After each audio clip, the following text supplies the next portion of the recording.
Hello, citizens. I'm Brian Munn.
Hello, and welcome to the Captain's Table, everyone. My name is Paul, Berserker01, Batman, Shelley, your humble host and space bartender here this evening at the Astropub. I want to make sure everyone can be heard. You guys good? Can you guys talk? Hello. There we Testing. go. Hello. Excellent. Hello there. Hello. Welcome. For those of you guys who are new to the Captain's Table is a podcast where I bring community content creators from all over Star Citizen together to talk about the game, theory craft, complain, gush, whatever the fuck we want to do. I'm here to complain. Well, you are always here to complain. You complain the fact that you complain. You know, that's just how this works. This is Eric McKetton. We just raid Paul's liquor cabinet through. This is really that's why we're all here. I bribe them with lots of booze. That's the only reason why they're here. But I'm going to go around and I'm doing something a little differently for this one. I did it last time and do this again. So first of all, I'm going to have everyone introduce themselves, where they can find you, the individual people, in when do you stream, all that kind of stuff, and then we'll get into it. So the first person is Athogen. Athogen, who are you, and where can they find you? Hi, I'm just some random they found on the street and making up the numbers. All right, so I'm a content creator, new to the game really, but old to the content. You can find me mainly on Twitter. There I do have a YouTube channel, which is Athogen1, because once again, couldn't find my name. And soon, once I get back from overseas, I'll start streaming my own work. Sweet. Awesome. And then next to him, we have Jake. Jake, who are you? Where Hi. can we find you?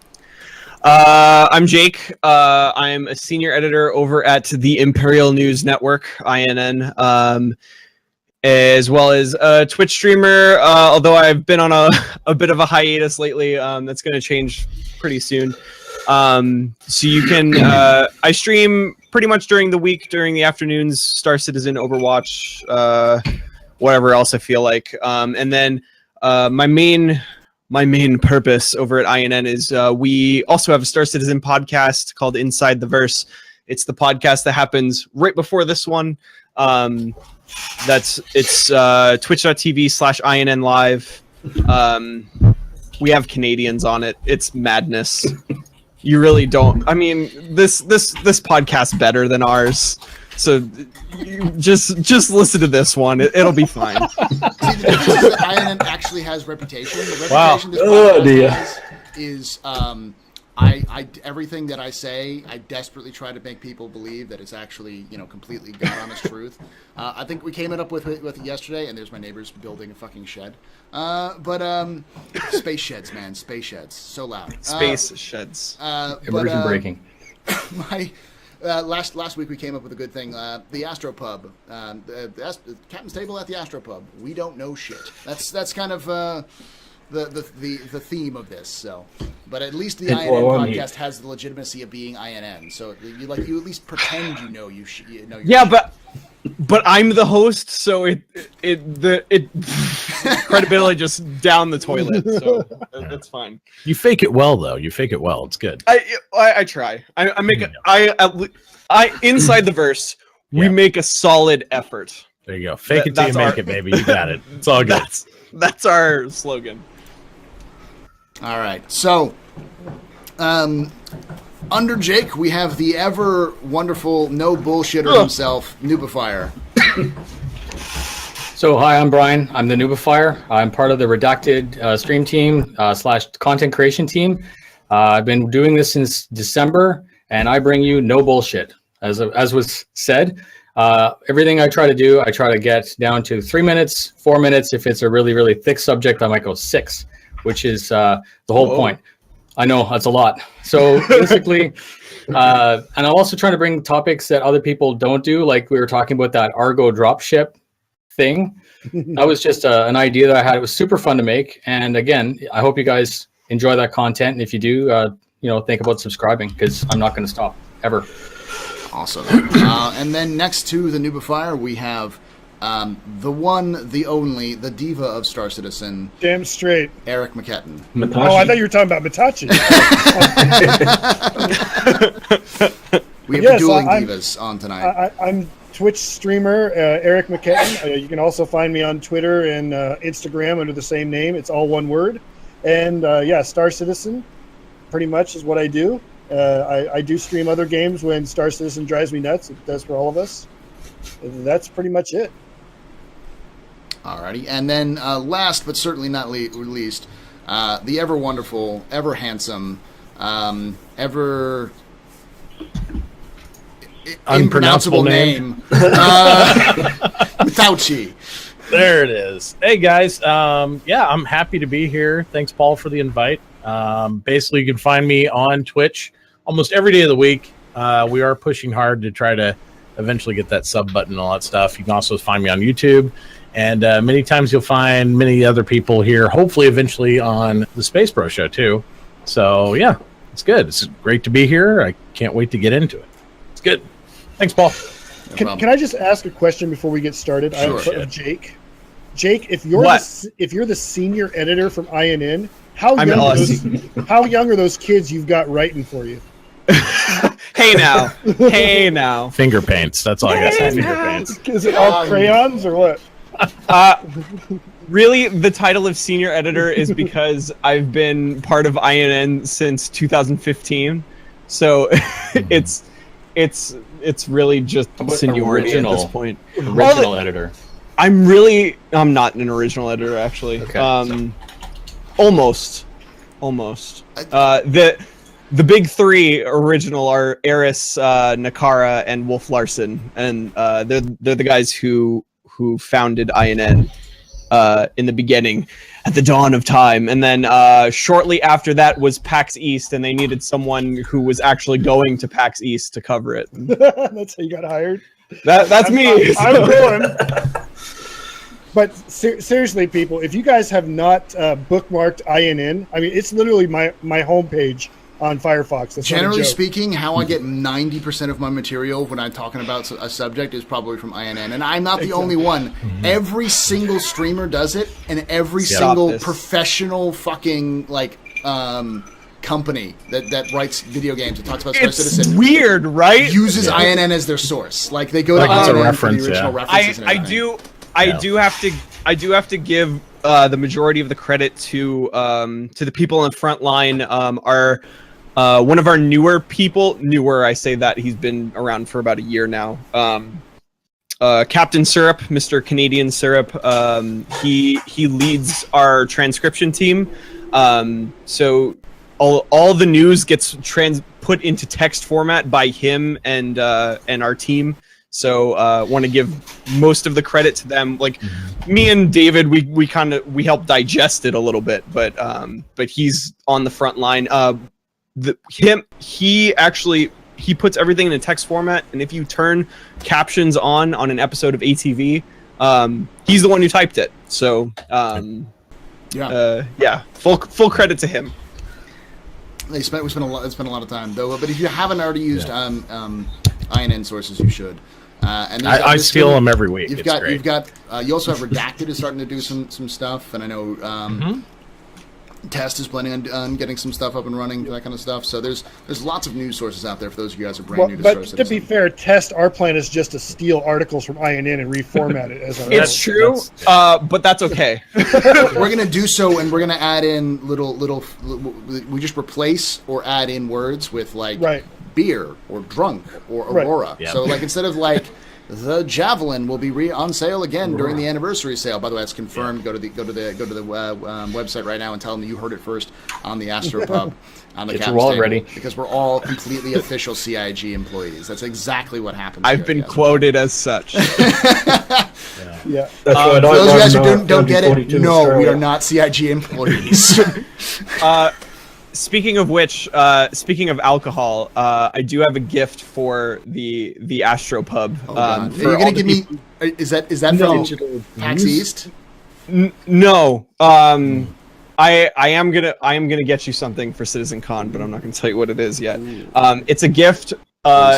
It's something you give to all of your subscribers every month, but I'm giving this one to all y'all for free. It is a recipe for Jake's Mai Tais. Ooh. It's delicious. Nice. I'm gonna make it right here in front of you. Okay? you got your shaker. You got some ice, right? this is gonna get loud. Oh boy. You got gold rum. You got mute on the microphone when you're making that. Rip headphone users, yeah. You got. Oh, it's not open. Hold on. New bottle. There we So go. while we're doing that, Yeah. just kidding. I'm getting a White bloody rum. feeling here. This demonstration's going so well already. How about that Argo? One How about can- that Argo? 1 can of pineapple juice. Okay. It's the color of an Argo, so I'm going to call this Okay, the Argo yeah, yeah. Mai Tai. Right, I like it. 1 can of pineapple juice. Where'd my grenadine go? You get a little bit of grenadine. Is this a bomb? Like Yes, this is actually a bomb. He's going to This is a teach lot. me how to build a bomb. Yes. We should set this as a creative You stream. can't say bomb on an airplane. Sorry, It's not an my airplane. bad. We're in a pub. And Space shot a station. triple sec. And you shake that sucker up, and you got yourself a Mai Tai. Now, if you want it to be extra, if you want the test edition of the Argo Mai Tai, you take 1 shot of Kraken Black Rum, Only and pour one. that right on top. Just No, one there you shot. go. Okay, No. but you got to understand what a test shot is. One big shot, like a shot Test that shot looks is like 90% alcohol with Yeah, you need- 10%. You need like a bottle or something. Well, Yeah. when we measure out shots and tests, we do it like this: 1,000, 2 1,000. Ah, shit. Oh well, good enough. I actually did make a test drink. I think you call it the Best Squadron or Test Best. It's called the Test Best, and it is so alcoholic you will basically with one drink, doesn't matter who you are, how your tolerance is, it'll probably hit you up there to like the beyond legal levels of. Yeah, I was gonna say of I just operating cut out the vehicles. middleman. I keep my test mug under the desk, so it's my light drink. That right there. That is a test. All right, right getting there. into So that one's for Citizen. free. Thank you, man. Yeah. Thank you. You can I want some. recycle. I'm feeling somewhat incomplete at the moment. Yeah, just put some like from here down. Just hold that Now, right there. now Paul, I've just got a you can PVR. recycle that one in 6 months and just. For put the it out. subscribers, yes, I'll do Yeah. that. That'll work. All right. Sorry, I had to get my derailing out of the way. Because well, I mean, we're going to get derailed when Eric demands his trailer for his troubles, you know. But we'll Yes. see that. Yes. So what we're What we're going to be talking about today is probably a lot of 3.0. I do want to talk, because pretty much they haven't really given us a lot of information. I do want to start off, and everybody here has played 2.5, right? Live? Yep. Yes. Okay. Yep. Mm-hmm. Has your experience been as crashy as mine? No. No? Nope. I can't get back. Black screen. Yeah, I have really hard, I have a really difficult time logging in, and it crashes frequently for me. I had more crashes in 2.4, to be honest. Okay. Yeah, same here. I'm not playing 2.5 PT or in the PU so much. I'm still messing around with Arena Commander because I like the high frame rates. Obviously, it's once you get high frames and then you go to a PU, you're like, oh my god, it's like a totally different game. So it's hard to get off of that part. And then I'm also trying to relearn some controller schemas and stuff like that, and mess around with voice attack to get all that to work for the greater good. But Greater good. I did go check out Grimhex, and obviously, I mean, I've been there before, but just to walk around it is so neat because it's, again, like just like we had a hangar and then nothing else, and then all of a sudden they dropped Arena Commander on it. It was like, holy crap, this is so neat. It's kind of like that all over again, right? It's almost like another mini persistent universe to see more of it. Yeah, no, the fact that it's only like there's still sections of that station we haven't seen is pretty badass. I will say everyone here has experienced the FPS boost, right? Because I've heard some people are experiencing less somehow, but Probably like 5 to 10 additional frames per second. Yeah. Like I'm over 30 now. Yeah, I'm at a steady 30. So it's not so much the frame per second. It's that it's smoothed out, like the frames are rendering at the proper time, as opposed to we could get 20 or 30 frames per second in 2.4, but there was this constant like strobe light feeling. Desync. Like something was off. Yeah. Desync I still feel even in 2.5, especially if you're going with FPS type combat. EVA gets spotty, stuff like that, but as far as flying the ships and stuff, I'm getting a solid in between 35 and 45 frames now. So it's more than double what I got in PTU. Yeah. In PTU, it got down 20 or unplayable below that. But I haven't had any. Sorry, go ahead. I haven't had any desync until, or I haven't had any desync since we went to live, but I haven't done any FPS in that's the where live it really build yet. shows up. it shows up really well in the actions of the characters and all that stuff when you're out on the ground and pound type stuff.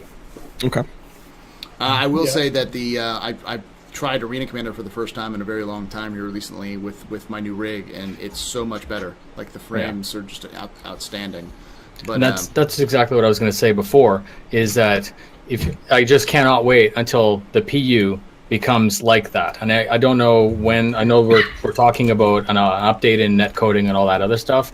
I'm not expecting that big of a change, but anything closer to that will just make this game so much easier for a new person to pick up and not be freaked out. Because right now they're like, oh, my laptop is like $4,000 laptop and it can't run it. And I'm like, no, it can run it. Just go play Arena Commander. And it's not intuitive, right? This is alpha. Not everyone is used to the core concept. And we were talking about that before we even got in here, that we're all seasoned, like we're all used to it. And we don't freak out when we see something that doesn't work. But if you had like some guy who's flying along and his HUD disappears, we just go, whatever, eject and get a new ship. But he's fighting with it, trying to say like, what button did I not do right to get my HUD to disappear? So again, hashtag alpha, but right? Alpha! Damn you, alpha. But I cannot wait until they add more netcode. That's the one thing that I'm truly looking forward to. The ships and all that other stuff is just icing. Netcode is where it's at. And of course, with netcode, Star Marine, that would be just mint. I think we'll get Star Marine and Arena Commander before we get netcode, but unfortunately, I don't even think the netcode's going to save us with the next update. Yeah, you won't see any of that till October, though. And I think a lot of things that I've seen is we get some new players, and they're coming in, and they're like, well, when are we going to get this other stuff we hear about? And I said, well, you want to get Star Marine probably till October. And, and that's not a long time for us. If we've been here 1 month to wait for a build is really nice, actually. I mean, some people, though, haven't been here when it was like 3 to 6 months before you got a build or any of that stuff. So it's just kind of adapting. And on top of that, you also are dealing with... like we're in the release season for games, so like if you got I've got Titanfall 2 coming out. People have Battlefield 1. Battlefield 1 open Yeah, beta who's gonna August play that? 31st. You've got Yeah, you've got I'm the Call looking forward to Call that of one. Duty game. You've got, I mean, Yep. and then there's Deus Ex, which has been released here recently. So there's plenty of games that if you're a gamer and you enjoy a game, there's plenty of games Yep. to get it.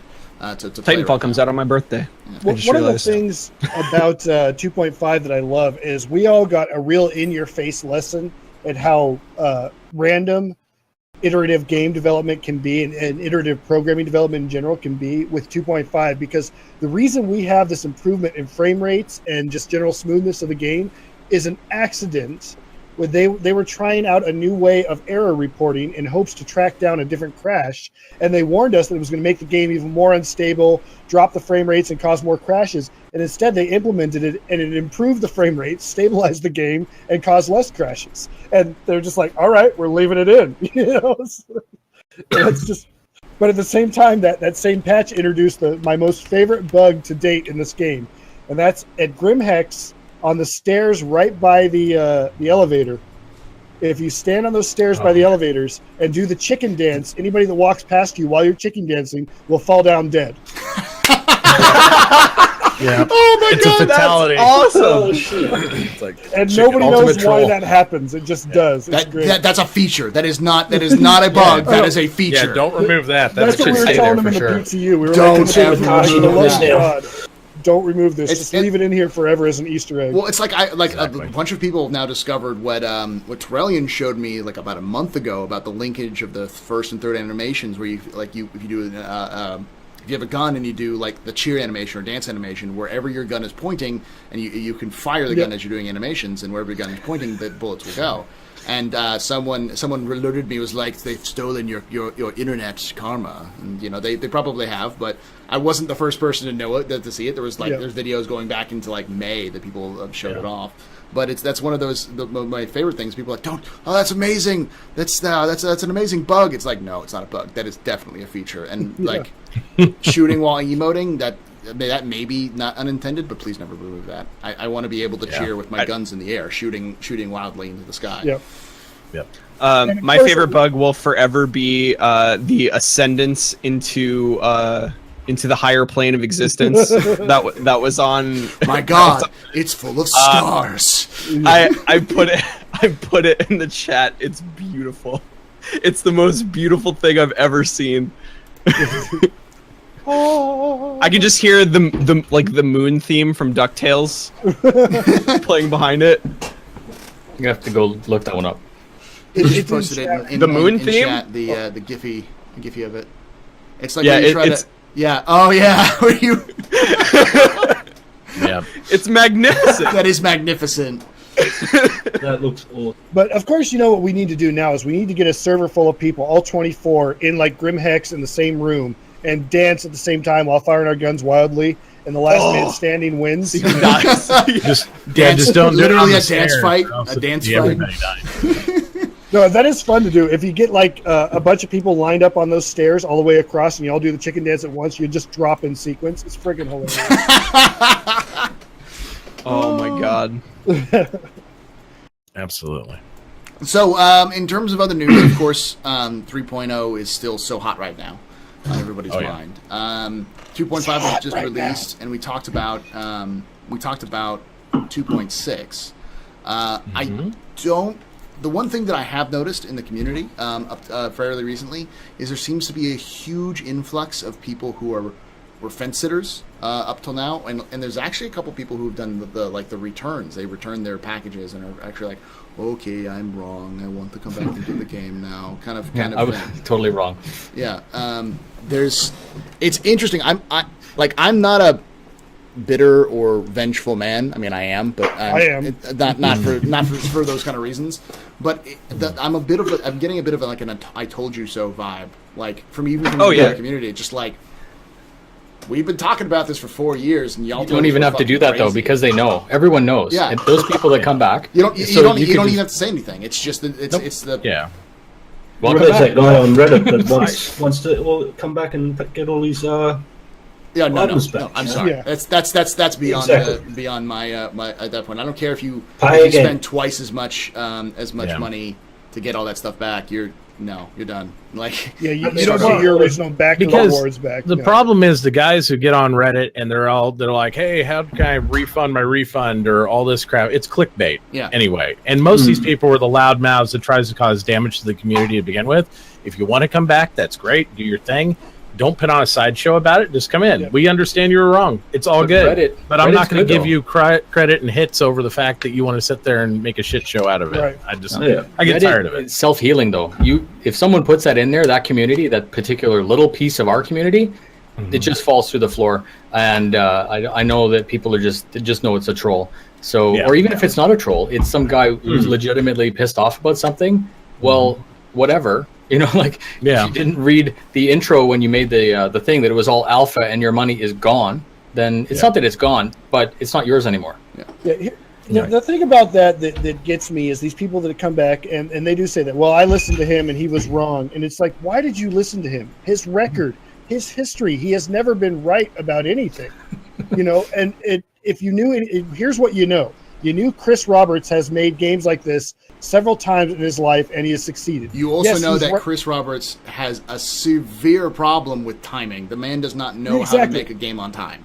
And every one of them has run late. Yeah, that's the other thing. They've all run late, but they've always worked. They've always been good. Whereas the guy who said that has never completed a game and has pretty much been a liar about everything he said in his life. And when that doesn't work, he tries to sue people to basically have the courts tell those people to shut up and stop calling him a liar. So that is the history of that. And so you believed him. I'm sorry, but I have no pity on you for that, because that's just, play stupid games, win stupid prizes. That's what that is. I mean, the proof is in the pudding. I was going to say we've hit 3.0 milestones this week. Jesus, every single year they drop something like this. Last year we got our baby PU. And then this year we got an expanded PU with craziness, and planetary landing and all this stuff that was impossible, right? Yeah. And then everyone's always said it's impossible. And even if it's glitchy and it's not perfect and we can't touch it yet, we've seen it and it was live. There's no one will ever say that wasn't a live demo. You could see, and it was, even if it wasn't a live demo, it was the best bullshit live demo I've ever seen in my life, right? And so I'm like, obviously I've drank the Kool-Aid. I'm 2 thumbs up. I'm like, let's go and do 4.0 next year. Right. We're riding this hype train all the way into oblivion. I'm fine with it. I'm fine with it too. But I mean, the big thing is, I think the one big piece of news, because there's a bunch of articles and a bunch of interviews have come out that talked about it. And one of the big statements by Chris Roberts was that they're fully into the content, they're fully into production now. They've gotten over that initial hurdle of we've got to build systems. The systems have been built. It's just a matter of pushing forward and iterating on those systems to get them done. And I feel that was the Tony Z quote, right? That was it was Tony Z who was like content growth is going to be exponential, or Sandy said, but it was Tony Z who said it originally. Yeah, that content growth will be exponential after starting up. It's like a snowball going downhill. It'll pick up speed and pick up size as it goes. But you can even see it from last year and this year. Yeah. And the year before. What did we get 2 years ago? We got a social module, right? We got Area 18. Area 18 was mind-blowing because it's the first time you could see someone else not in a ship. And then you could also get out of your ship and a bunch of other cool stuff. And then, so you're right. It's definitely exponential. We're supposed to be getting careers, cargo, all of these other things, and that's the building blocks for all the rest of it. I talk a lot with my hands, but anyways. A big point to that is that it took them 2 years to put 18 ships into the game, and then over the last 10 to 12 months they put an additional 21 ships into the game. Absolutely. So and including the Starfarer and its variant.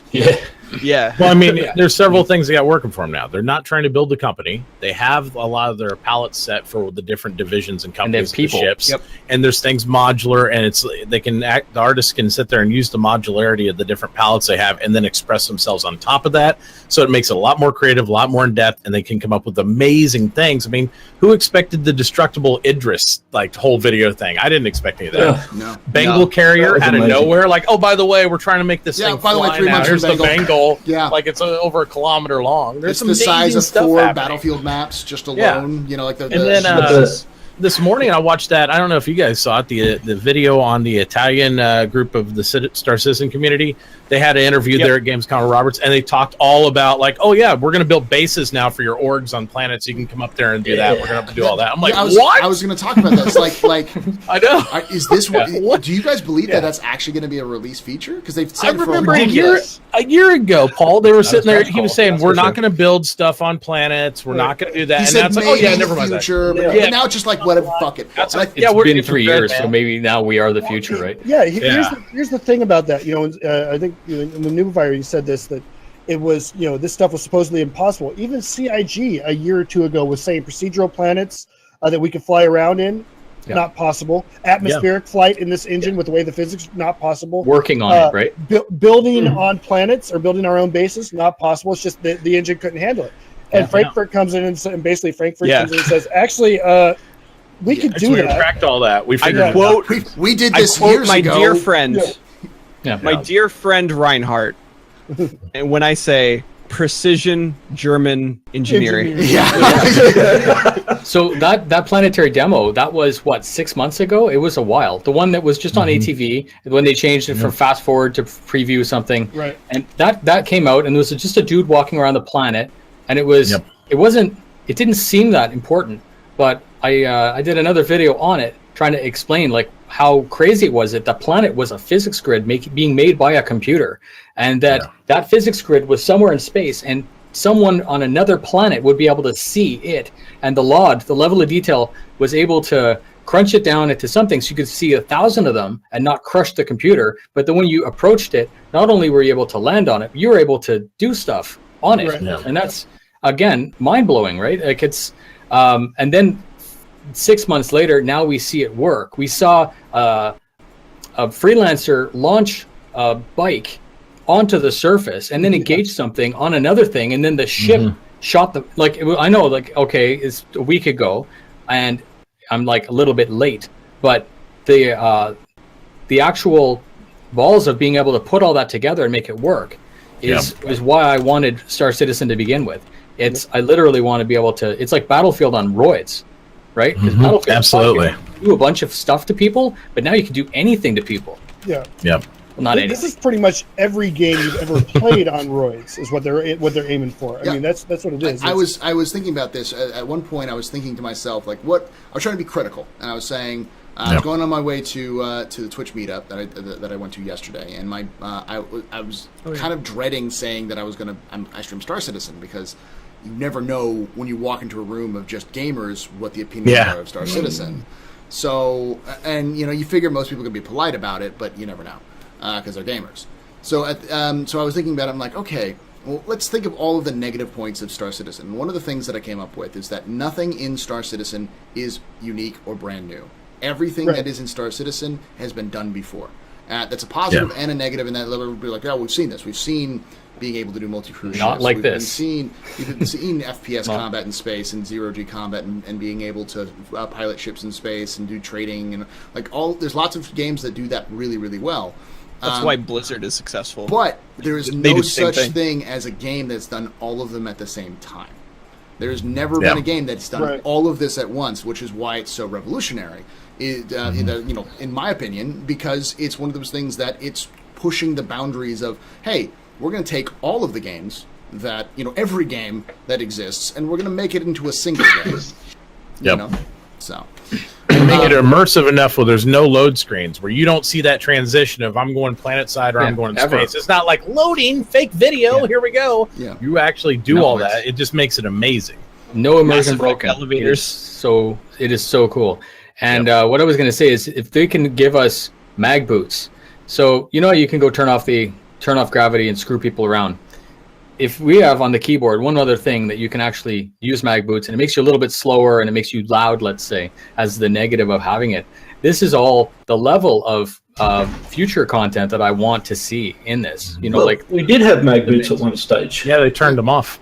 No, I know, but I mean to actually to give it like, so capture the core, you go and disable gravity, or you have a starfare and you disable the gravity to screw everyone over, but then the other person has to be able to counter that maneuver, right? And that's what I'm always tit for tat. You always have to be able to have an EMP grenade, but have a guy that can turn off his sight as he sees it coming in. That skill that you'll only get from playing the game.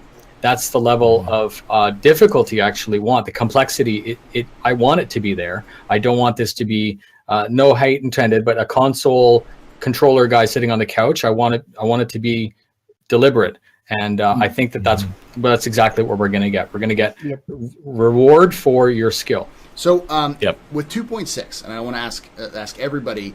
We'll go around. We'll start with Athogen and move our way through about what you guys think we're actually going to get for 2.6. The confirmed list for 2.6 is Star Marine, Arena Commander, and the Hoplite variant of the Vanguard, and the Drake Herald, right? Yep. And Drake Herald's in hangar and Hoplite's flyable, right? Or is I don't know if that's exactly the case. I would imagine the Hoplite would be flyable, considering the Vanguard is already. Yeah, it's just a variant, so I would think it would be.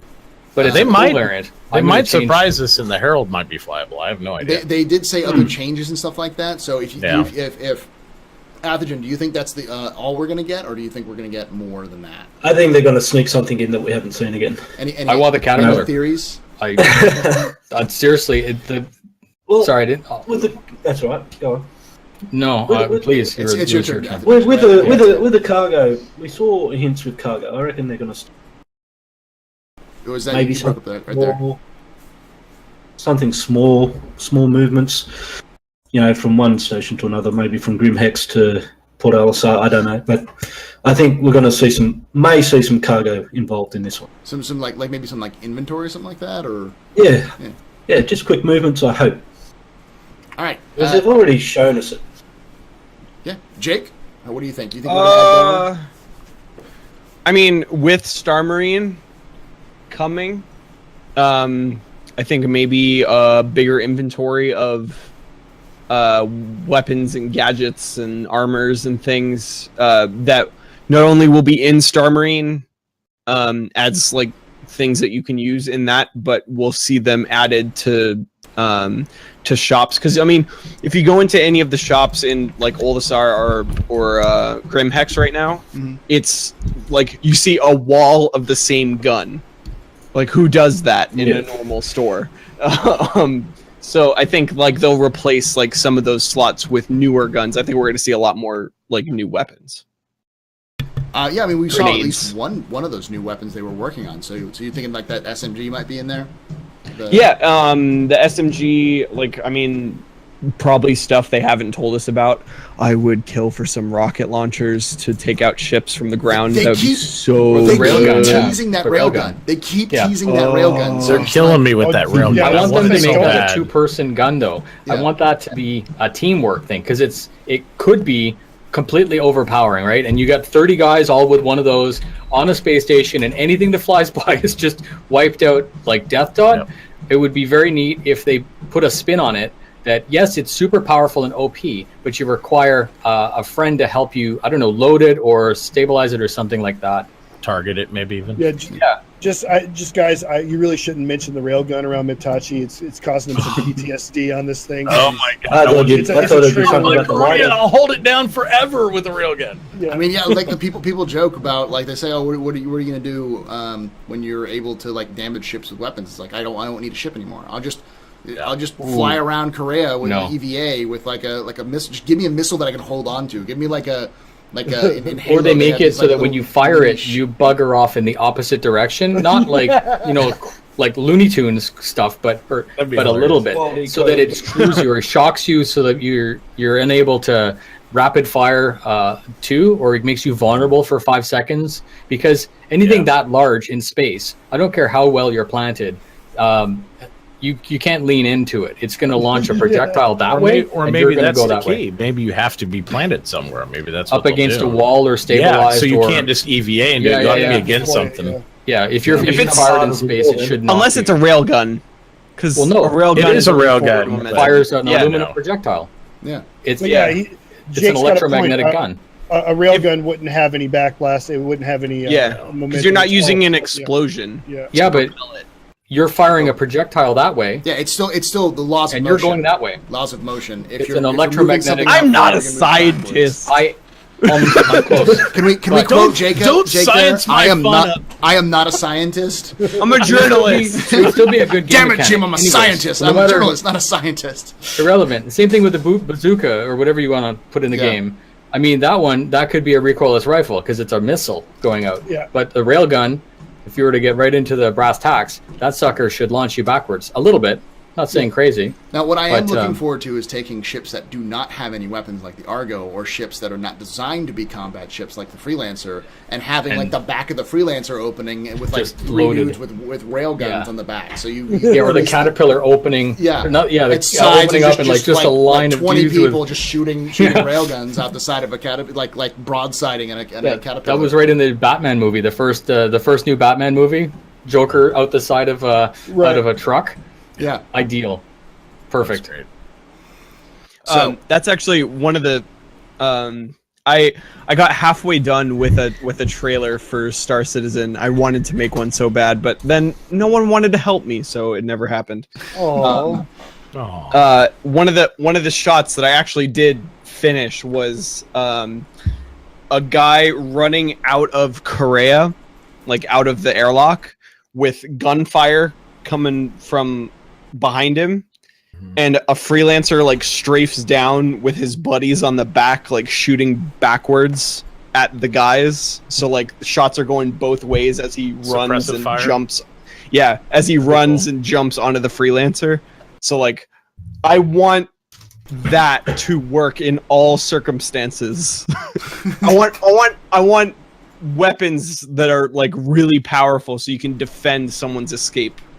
Yeah. But like, too with bad your weapons hands. don't fire from one zone to another like that right now, though. yeah, that's the only problem. I mean, they do depending on where the zone is. Like for instance, if you Well, if you're inside a freelancer, you have a gunfight with a guy on the landing pad, you can't kill each other. No, but if he's on the loading dock, like if he goes up the ramp, the second he goes onto the ramp, he becomes part of your zone, so you can shoot him. Yeah, That'll so come it's with time, here's though. why that always ends up. I'm here, the guy's here. We look at each other and go, "Make a move, buddy." Yeah. and we're just staring at each other the whole But time. that will come with time. I mean, that's It will. just inter-instance connectivity. Yeah, it's the and communication between. It has both. to happen. Like, obviously, Yeah. the game would be broken if they never ever tried to do it. And who knows? We may already have 4.0 may have that already. Yeah. They may have it working or some fleshed out idea. But again, I have great faith that all of this will come.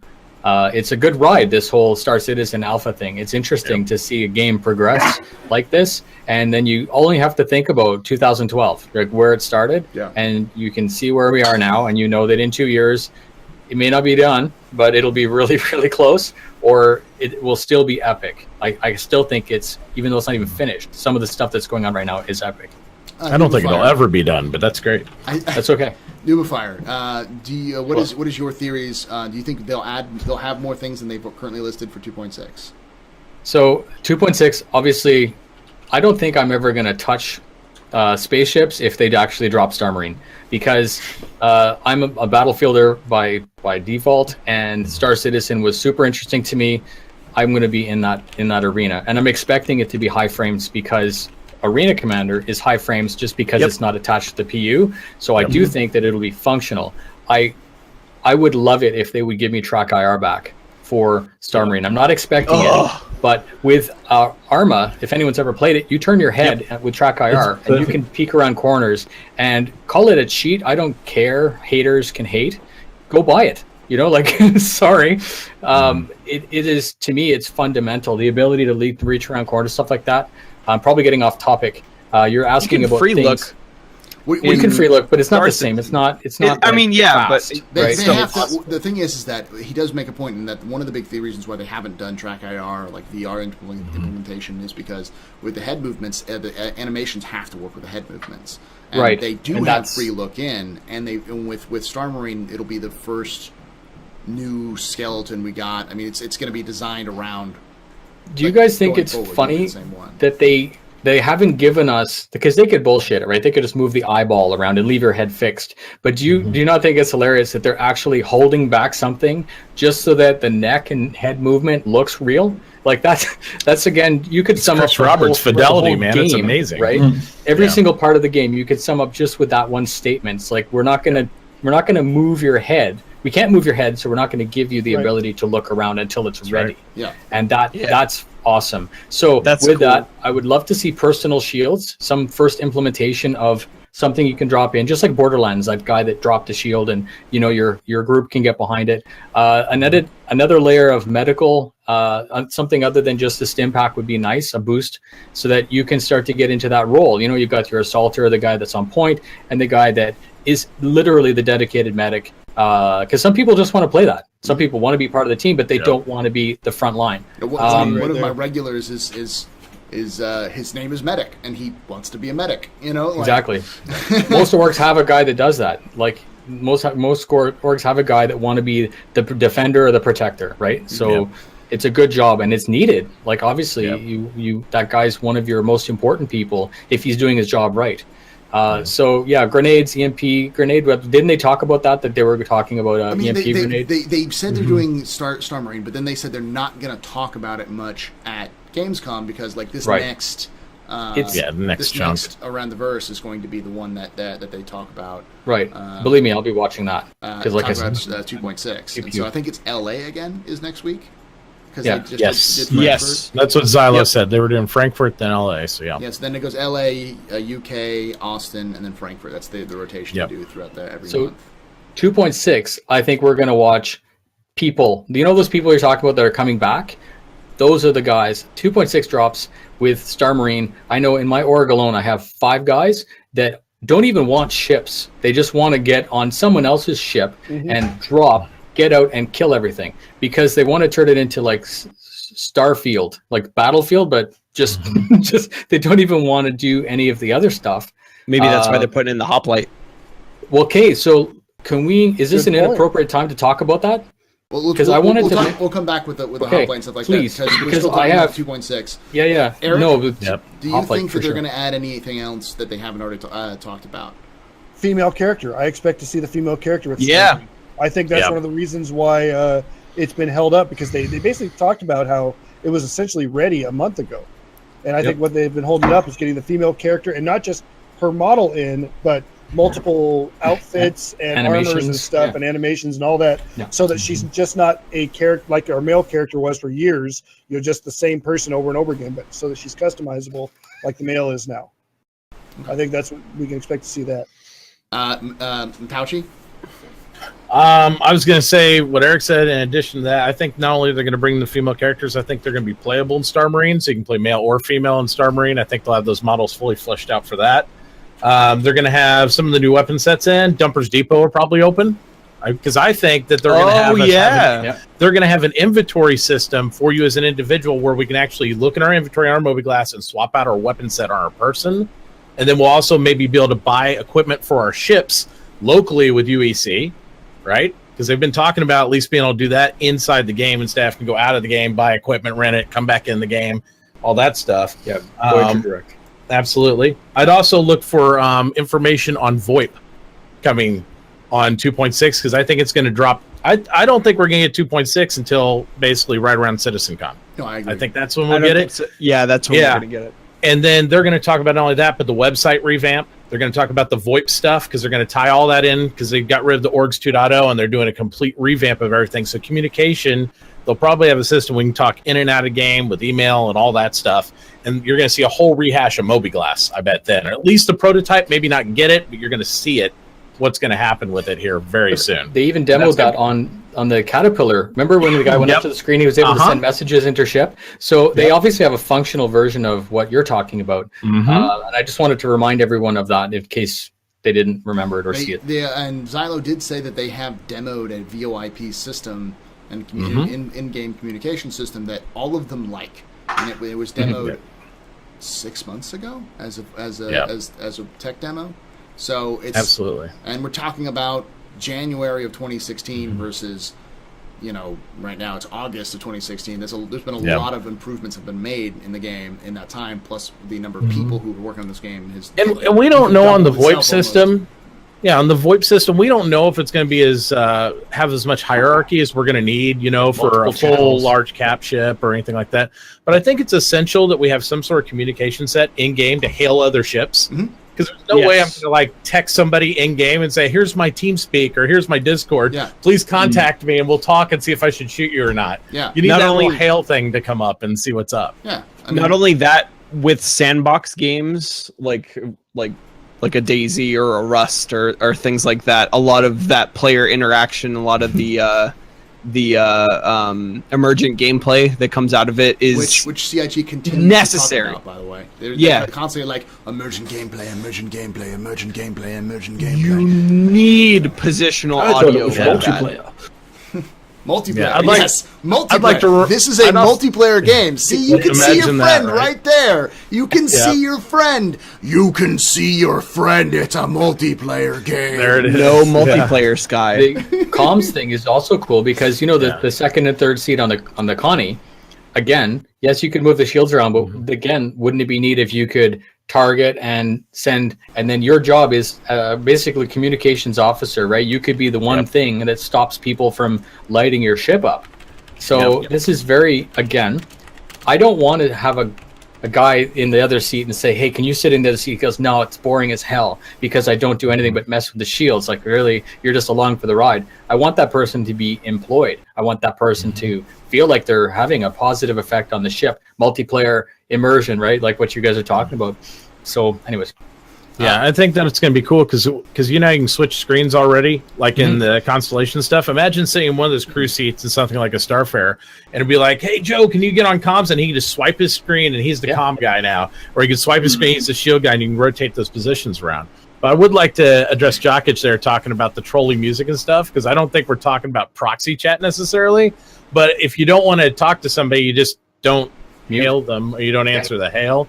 Or even smarter, wouldn't it be cool if you could damage somebody's comm link so they're totally on their own? They have no way to communicate with their fleet. I mean, that That'd would be make really sense. cool, I mean, everything in the ship already is going to be physically rendered with the with the system. And I was walking around the colony the other day, and I was actually seeing, because they still have all the spots where everything's going to be, and I realized that they all have handholds on them, specifically for the fact that you're able to reach in, pull it out, and then tinker with the actual cooler system or the gravity generator or the power plant. You can actually go in and try to fix it in game in time to add that whole you're actually doing something. Like if you're in a Connie and your shields are completely gone, someone can get up, run over to the shield generator and just be just Scotty the crap out of it. Start hammering it. Yeah. Can we? I just wanted, before we continue, that you had mentioned something about a guy being the comms guy. Get onto that random terminal.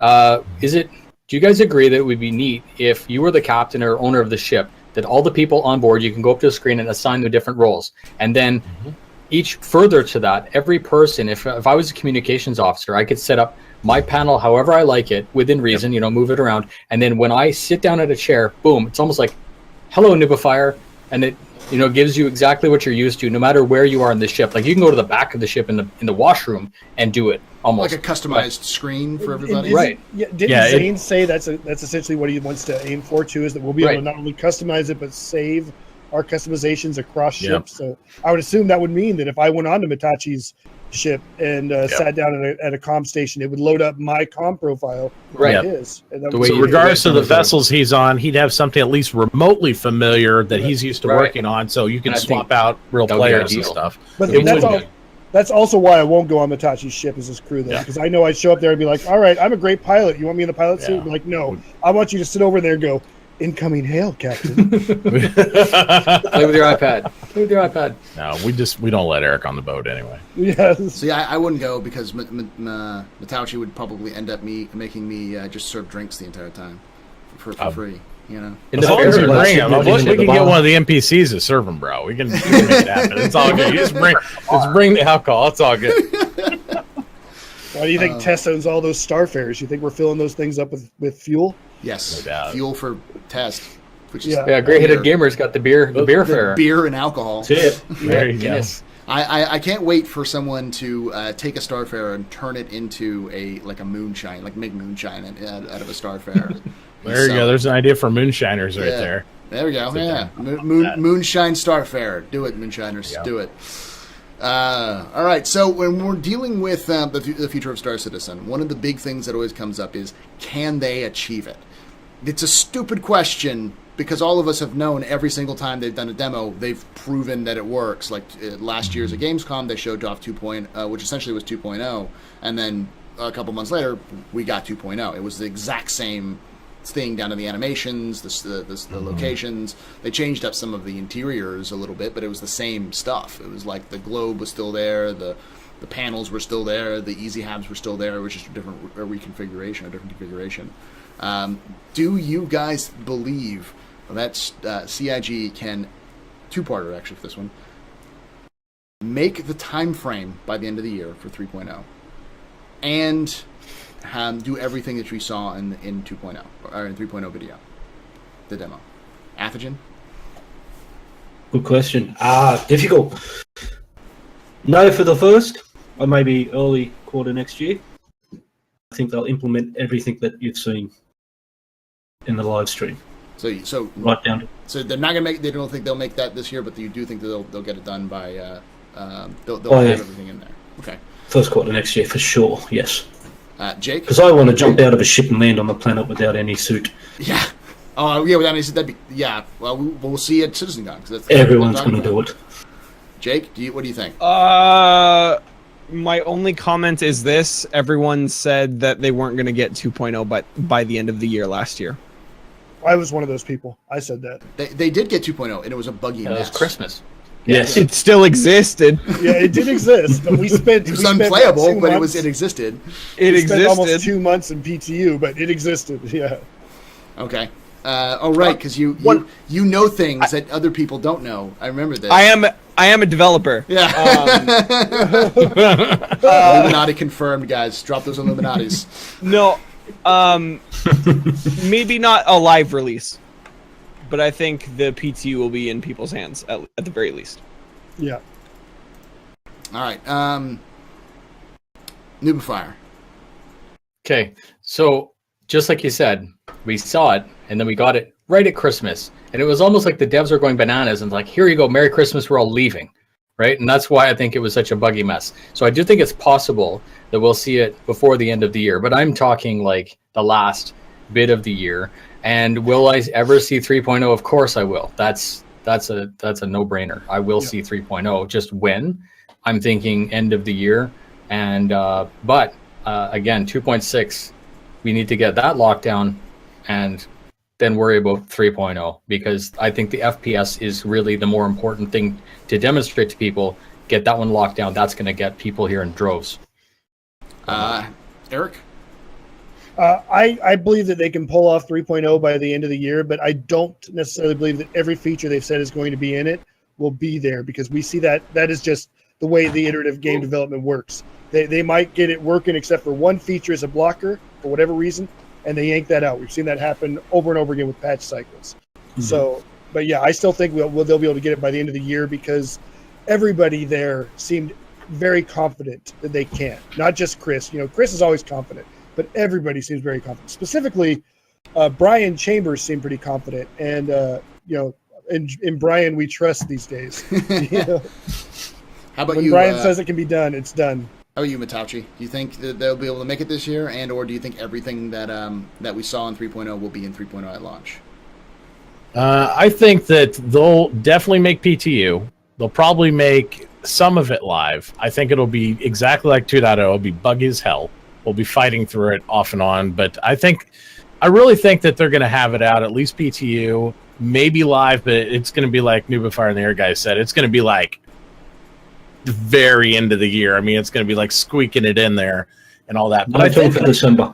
Yeah, and I think also, though, with them even maybe pulling out a couple of those features, because they're buggy, I think we're going to get some features between now and then that we haven't planned on, that we haven't expected, and they're gonna have some surprises at CitizenCon that we'll have fully fleshed out by the end of the year, and we'll be like, well, we didn't get this, but look, we got this new website, we got a little bit of infancy, maybe of VoIP, we got some new character stuff. So I think it's gonna be a balance play in that, but I think we'll at least see people landing on planets. Who knows what you'll be able to do there in some form or another by the end of the year for sure. Yeah, because honestly, everybody at this point has been hyping CitizenCon. Everyone. Yeah. Chris, Ben, Disco, Xylo, Brian, everybody. But even hyping the crap out of if something. you work at CIG and you've ever interacted with the fans, they're always like, "Wait till you see CitizenCon," kind of thing. Like you like Gamescom, that was nothing. That was it's a huge marketing opportunity because I mean it's sold out. It's not like they're trying to sell tickets or something, right? If they're that confident and they're hyping up this much, new marketing people inside the company, all this other stuff, all this vibrato going out at Gamescom about CitizenCon. They're planning on delivering some huge news on top of what we've already seen. I think one of the biggest things that they said was that on Twitch they were managing to get 23,000 people were watching on Twitch live during the presentation. Yeah, and they said 40. They hit 42,000 at peak. 42 on peak. Okay, so 42. Yeah, and their goal, 24. I think their goal is something like twice that. They want to get twice or 100,000 people to be watching live on Twitch. They want to hit over 100K. Just go look at the YouTube. That one YouTube video, 3.0, it's got millions of views. There's 200,000 people who are subscribed to Star Citizen. But that video, the 3. And it's not like one person clicking it over and over again because that doesn't work anymore. That's 100. That's 1 million discrete views from different IPs. That's crazy. And also, that's counting all of the other re-uploads that people have done, like gaming websites and gaming enthusiast sites have been doing re-uploading. Right, that's just one video. 200,000 plus. Yeah. Well, we were talking about this earlier. I was talking to Eric about this last night. I'm not a huge YouTube guy. I'd like to get into it more. We usually upload the Space Bro show, and we only get like 200 to 500 views on it normally. We've got over 5,000 views on our review of 3.0, which is literally us just talking about while playing it. Yeah. And it's growing. It's going up by several hundred a day. Yeah. And we're not adding that much to it. It's just people want to know about it. Yeah, and they want to know people's perspective. Like, what do you think about this? And they're still interested. And they still ask me every day, like, what do you think about this aspect? And they'll go to this part of the video. What do you think about him saying this? I mean, they're really interested. And they're all new citizens, too. Yeah.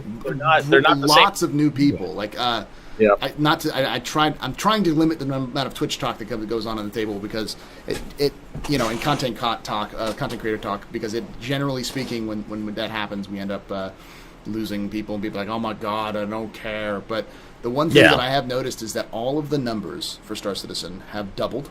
For your average person has doubled. People who stream it a lot, and then there are suddenly several thousand tiny and big people who are coming in to stream Star Citizen who I've never seen before. Like, brand new people who have never been part of the community are like, now I'm part of the community. I decided to become a part of the community after seeing 3.0 and how massive that is, sort of thing. Yep. So it's great. It's great. The more the merrier, honestly, because people you can't get too much information about this. And if some guy does it better than me, I want him to be here. Right? Like, that's normal. Hats off to you for finding a better way of saying something, and that's perfectly fine. I need that. I need that in the community. Yeah. Yep. And like right now, Star Citizen is the 1, 2, 3, 4, 5, 6, 7, 8. It's the 9th top streamed game right now on Twitch. So which is crazy. Yeah. That's the thing about this. We keep talking about this over and over again. This community is so unique compared to all other gaming content creation communities. In the other communities, the streamers fight amongst each other for viewers. Yeah. They flat out insult each other and try to cause drama and whatnot. Same with the YouTubers. The YouTubers hate the Twitch streamers, and the Twitch streamers hate the YouTubers. Here in Star Citizen, it's the exact opposite. We work with each other. Good example right here. You got Mitachi, a Noobifier. I believe you're with Redacted as well, right? Aren't you associated? You guys are with Redacted. Paul here is with Bad News Gaming and Test Gaming. I'm with Test Gaming. Jake is, off doing whatever the hell those INN guys do. Those she's off shilling for Star Citizen. Right. We got our fingers in every pie. But we're all here working together, and the same goes with our stream. We all have our top streamers with Bad News Gaming, Baron's the top streamer. With Redacted, it's obviously WTFosaurus. With us, it's Captain Richard. But we don't treat them as like, oh God, I wish I was as good as Captain Richard, or he's stealing my views. Instead, it's, hey, Captain Richard's doing something awesome. Let's send people to him. Or WTF is doing something awesome. Let's send people to him. We don't fight. I actually go into other like there's no name. I just go in because it's good content. Right. And I want everyone else to do that too. There's no lines in the sand, right? We're all part of the same game. Apparently, there's a really big Russian streamer that is streaming Star Citizen right now. He's got 12K views. Whoa. Yeah, but I mean, if you look at the number of people who are streaming the game right now who are in the above 100 level or close to 100 Oh yeah, level, plenty. This huge number of people. Yeah. So 4 weeks ago, There's people I've never even heard of in here. Yeah, 4 weeks ago we were at what, 200 people would be the max size of 500 average was the daily amount of individual viewers watching Star Citizen. 500. Yep. Yeah. 500. So And what I mean, BNG's well, got 800, 900 now, and like Soros is. When you guys were all on Gamescom, he was pulling 600-700. Yep. He got up to 1,400 at one point during Gamescom. It This was is crazy. this is Right. a good example though, is that Star Citizen is blowing up, and the community is growing. The the content creator pool is growing, and it seems like literally CIG is just like, oh yeah, by the way, this entire year we've been holding back half of the shit that we've been wanting to do in the game. Yeah. It's ready or close to, but we want to make sure everything else is ready to go before we drop it. So like Gamescom, again, remember, Gamescom was a last minute thrown together thing that happened over a month. CitizenCon's been planned since January. They've been working on CitizenCon content since January. That's the only reason I'm going. I want to see it. I want to since experience the it. last CitizenCon, they've been trying to put together content for to what they're going to be presenting. So. And everyone is losing their mind about the 3.0 demo. So I don't even want to think what's going to go on at CitizenCon. And I'm going to be there. I think almost everybody here is going to be there. I keep forgetting. I'm not keep going. forgetting that CitizenCon has pretty much become the Star Citizen content creators convention. Yeah. Well, I mean, honestly, at this point, they may want to do something like a BlizzCon next year, rather than do. They need to do a bigger venue, to be honest. They need Yeah, to do a really bigger do. venue. A bigger venue, like a convention center, and allow for a couple of themes, like allow content. Maybe like creators Montreal. panels, Well, or coming- do panels on Coming like, from things. previously, I used to play EVE Online a lot, and they do what's over in Iceland, FanFest, Yeah. and it's thousands of people fly to Iceland from the States and all over and go to that, and it's a 3-day event over there. So something like that, where it's a full event where they have a lot of roundtables just talking about content, the future of the game, and then really only do a 1-day presentation still. I think they'd see an outpouring of support, as the game gets closer and closer. I think maybe in the next 2 years they should think about doing a Citizen Con type festival. Well, I mean, That you would be really cool. look at BritizenCon, which happened this year. Which Yeah. I want to put something together in the States next year, because it's going to go back to England in next year for CitizenCon. So I want to shout out this guy in the chat, in the Pipe C, because we're talking about like Twitch in the Gamescom presentation. He says, I was chilling with my kiddo, browsing Twitch, happened to randomly click on the Star Citizen, cut the last 25 minutes of the broadcast. Never heard of Star Citizen before. Mind blown. yeah. They are, I think, because of how successful the 3.0 stream has been, and because it was successful on Twitch, right? 42,000 viewers is nothing to laugh at. It was literally they were like number. It was number Star one Citizen on was the like, Twitch. it was, Yeah, Star it was- Citizen was number 2 game stream, but it was the number 1. Their broadcast was the number 1 broadcast on Twitch for the entire site that day, for those hours. Epic. Now, Finally. not only did they have that, but the tail on the Gamescom presentation has been massive, because every press outlet and their brother has covered this thing. Yeah. CitizenCon's gonna be crazy. CitizenCon's gonna be nuts, and we're gonna be there in the front row center. Like I'm gonna be there, and part of me is kind of sad, because I'd rather be with like Matauchi, who's not going, because he's gonna be able to be online and be like, oh, all this shit's going on now. I still wish I was going. Yeah. I mean, that you make me try to feel better. No, but I'm part gonna of me have wants to this be huge the other part of me is like, party, I'm not gonna but fucking miss this thing. This is gonna be the biggest CitizenCon ever. I do expect you guys to Skype me after the event, though, so we can talk about it. We should have Robots confirmed. That's not me. No, Paul. that's Paul. It wasn't me. It was Wasn't me. It's someone in the background or someone who jumped into chat. Is No, getting, that's my. That's. it's that's Athergen. looking after me. Yeah. And the hair of the dog, guys. I was gonna say, Athergen, you either were microwaving something or you've turned on a toy and you shouldn't have turned it on. Wrong toy, mate. I know that one of the things that we want to try and do while we're at CitizenCon is we want to throw together like an Inside the Verse with a bunch of big content creator Yeah, people, we're gonna do a table at but all together in person. Yeah, that's the same thing. We're going to do a captain's table where I'm just going to bring people on and we're going to talk for an hour or so. We're getting off. We've gone off on our own Twitch Let's sites and talk about the community, but it was kind of on there because we're talking about the community now. Yeah. It's growing and how it's Yeah. important to understand from now We're going just forward. so hype about what's coming up, guys. Yeah. I mean, It's it's like, and everybody should be. There's so much content coming out for the rest of this year. It's going to be really cool, and to get even this much content within a month of each other, or 2 months with each other, it's going to be awesome. Yeah, and the biggest thing is that we all as content creators and as a community need to understand that we're growing, and because we're growing, we're going to get a lot of people like, how do I shoot laser? Like where missile. How is my missile working? Like, how do I everyone? The number That's one question I've all seen of in the threads chat. on Reddit.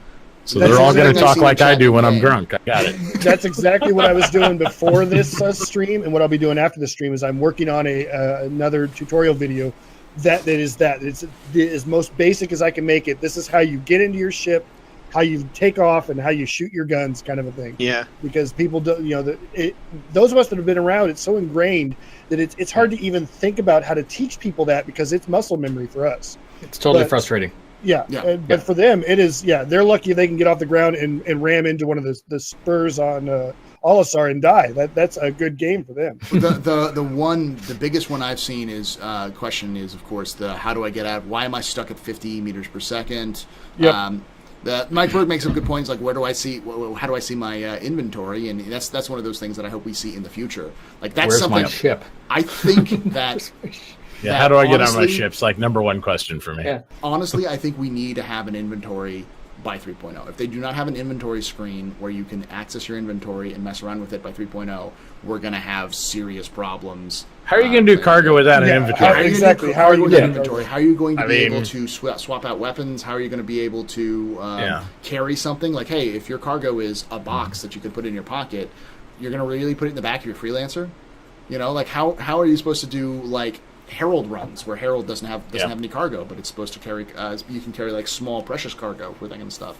So Yeah, or that's- information. You're going to have to Yeah. access data pools and stuff to even do it. But So how do you yeah. even access data pools? Like how do you Exactly. There's no interface from us to the game other than our ship, and that's all we have right now. I mean, you're going to have cargo. You're going to have a personal inventory because I'm tired of buying all the guns. And guess what? I can't switch them unless I go back to the store and tell it to unequip on a wall and like re-equip it. That's just not going to work when you go. It's fundamentally broken. It needs to. Yeah. That's a good priority. I like it. Yep. And I will squash this rumor right now before we continue. Before you go, sorry about that, Jake. But No, go ahead. won't Squadron 42 kind of be a tutorial for Star Citizen? Squadron 42 is its own game. It's sort of a tutorial in the sense that they'll share the same kind of setups, and they'll probably walk you through how to fly a ship a little bit better in that game than they do in Star Citizen. But they're not linked anymore. They're not the same game. They're being sold separately. The tutorial is a tutorial for Squadron 42. Yeah. Yeah. When it's working. Yeah. Yeah. But they are the same models and stuff. So to look at it from, if you play the single player game, you will get some flight mechanics down and things like that when you go on the missions. Yes, but it is not going to say this is your button in Star Citizen PU for this. So yeah. No, and at the same It won't time, explain everything. You don't want to have people force people to play Squadron 42 in order to know how to play the game, because people can just want to jump in the multiplayer and play the game, want to jump in the MMO. So there's going to have to be some sort of tutorial for those people. The other thing, for example, is you could complete Squadron 42, and I'm going to be willing to bet that you can come out of that without having any knowledge of how to fly a multi-cruise ship. Yeah, because Or how to run separate cargo or Yeah. something like that. Yeah, there's going to be a lot of aspects of the game that will It'll come. help. It'll definitely help, but it's not going to be the answer. Right. Can we talk about the hoplite yet? Yeah, now we can talk about the Hoplite. Sorry, I will He's really plug. excited Show's about that over. hoplite. Sorry, no. I will plug one thing. If you guys want to have any questions for the cast, Exclamation point question mark, exclamation point questions, exclamation point question in chat. We'll send you a link to a form which you can fill out, and we will answer it here in about 5-10 minutes. And I will say, caveat, we are not CIG employees. However, we will answer as if we're CIG employees. And I like to say that I'm an alleged CIG employee. Yes, yeah. As Nuberfire keeps I'm indicating, allegedly he's in fact Illuminati confirmed. So, if INN ever gets partnered on Twitch, I want the emote to be the Illuminati triangle, but with INN in the middle of it instead of the eyeball. Oh my god! All of them. You get 5. You get all of them. It'll be the same icon.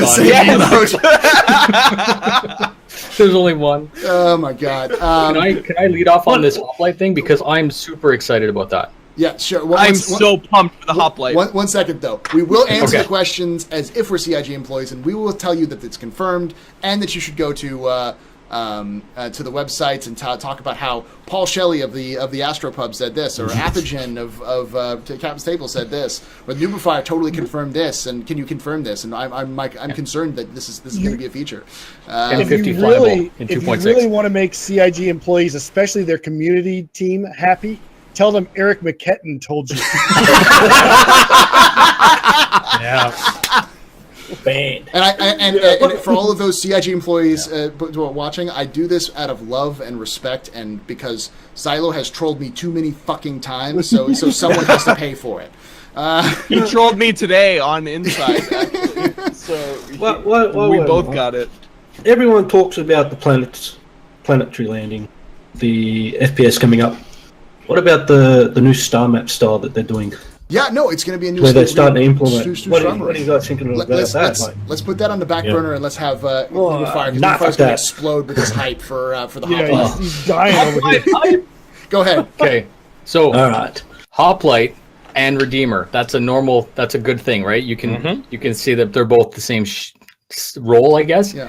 But in the real world, if you had a ship that looked like the Vanguard, then someone would rip all the beds and shit out and put seats in it and do exactly what we're looking at receiving right now, which is either the central module comes out and you get seats, which is brilliant, and I actually think you'd be able to fit more people in the Vanguard hoplite than you would in the Redeemer.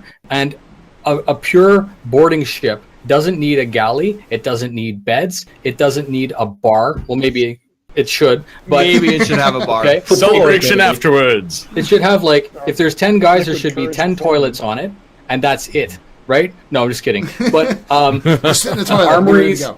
Armories, the gun chairs racks, they sit in are also toilets. Toilets, right? Evacuation. Yeah. No, but in all fairness, would that ship not make the Redeemer completely irrelevant? And I'm opening that question to the captain's table, because you're knowing where I'm going with this, is that if you had a Redeemer, man, would I ever just melt that down and buy a Vanguard? Because not only do you have a Vanguard, you have a Vanguard with all the schmutz that you can put into the Vanguard and make it kind of like a mini Caterpillar again. Like you could customize it. Well, so I think that the Redeemer as a dropship is if you have the galley module and you have the dropship module, it turns into kind of a mobile command center for Marines. So it kind of works as a dropship, but I would say it's more like because it's a long range bomber. It's designed as like you could have mercenary group that uses that as their barracks, essentially, as their headquarters. But why would you bring that on an assault? Why would you bring all that crap with you? Well, if you need to set up like a frontline assault boarding task. That's all. Yeah. Well, the main thing with the Redeemer we also have to consider is they're doing a complete rework on it. I hope so. They're doing a complete rework because remember, it was a fan-made winner, and that's looking. What it was. Now they've redesigned the whole aspect of how they're doing ships in general. So they're waiting for that CIG employee, which I can't remember who it is now because he was hired on by CIG. He does some of the other ships. The boom slang. Yeah, so that way they can get him freed up to redo it. But I always looked at the Redeemer as like a heavy-hitting tactical insertion thing. So you'd have like a small spec ops team, like maybe 6 to 8 men. They might be able to float out somewhere far.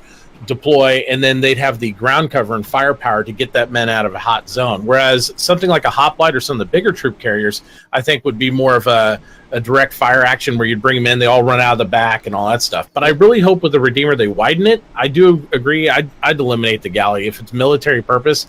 They don't have those type of creature comforts. They maybe fit like single beds, like what we saw with the Terrapin, and they rotate crew out if it's a long thing, or no bed at all. Yeah, because it's but all that firepower on it, and it looks amazing. It does look amazing. Such a cool ship, and I hope I get to utilize it. But yeah, they keep modding all these other ships to be more practical than what the Redeemer is. But I still want one, and I just wanted to mod it out a little more, maybe increase the troop capacity and get rid of some of the creature comforts. And by the way, just to clarify to people, I said I thought it was Retaliator is what we were talking about, not Right. the Redeemer. The Redeemer is the drop ship, but the Retaliator actually has its own drop ship modules Drop as ship well. module. Which I think Yes. I think Italia's that's a good. I think depending on how That's that what is I now, was is talking that about it as like a long range. module supposed to drop out of the It Retaliator? does. They've actually shown it like drop straight down. out of Okay, the Retaliator. because I was like, talk about the most impractical way to get out of a ship that's shaped like a Bombay. submarine. Single fire, guys, come on, Yeah. 24 men, go. It just seems It like would a make joke more to sense me. if it had like a bottom plate so that you could like it would when it Yeah. lowered your guys could Like, not have to be harnessed in like a it'd be, Connie. standing, as it comes Like down. the whole Yeah. bottom comes out Yeah. like a Connie. Yeah. So It would be know, like that Tom Cruise movie we talked about the other day. The bottom just opens Edge and of drops Tomorrow. out. You're hanging from Yeah. wire. Yeah. Mhm. Yeah. You Edge know- it tomorrow. I would Yeah, love tomorrow. the dropship idea where the module actually drops and becomes its own powered Command based little thing thing. that can fly out there. And one of the You reasons don't I would love about that need is that. because I could see again people like Mitachi who like to do the first person stuff and like to troll a bit, going in there on their enemy's dropship ahead of time and disabling the engines just so that when they come in and they drop the module, it just comes crashing down to the planet at terminal velocity. You just watch everybody splat. Yeah. That's just my kind I'm of really gameplay right excited there. for that kind of like deploying troops, and because I've gotten very good at flying my freelancer to Korea to the point where I can come in pretty much at full speed and stop on a dime right at on a pad. So that if there was someone in the back, or if there was a gaggle of troops in the back, I could have easily gotten them out onto the pad and into Korea within 20 seconds, rather than With the new auto landing, Paul, I've utilized it to save my butt all the time. Not to actually come down and land, but I'll be coming in too hot, hit in, go into like free flight and hold it down. You're like, Yeah. you just come to a stop. Now jump out, boys. You're going to have pilots that are so good at doing dropship. This is all they do.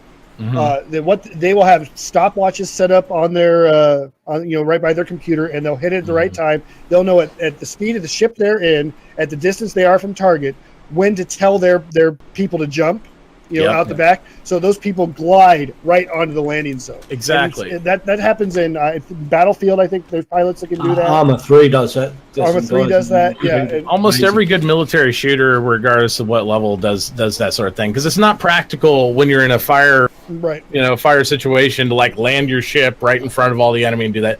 We were talking about this earlier. You insert them, and then it's about the extraction where you want that firepower. You bring them in hot.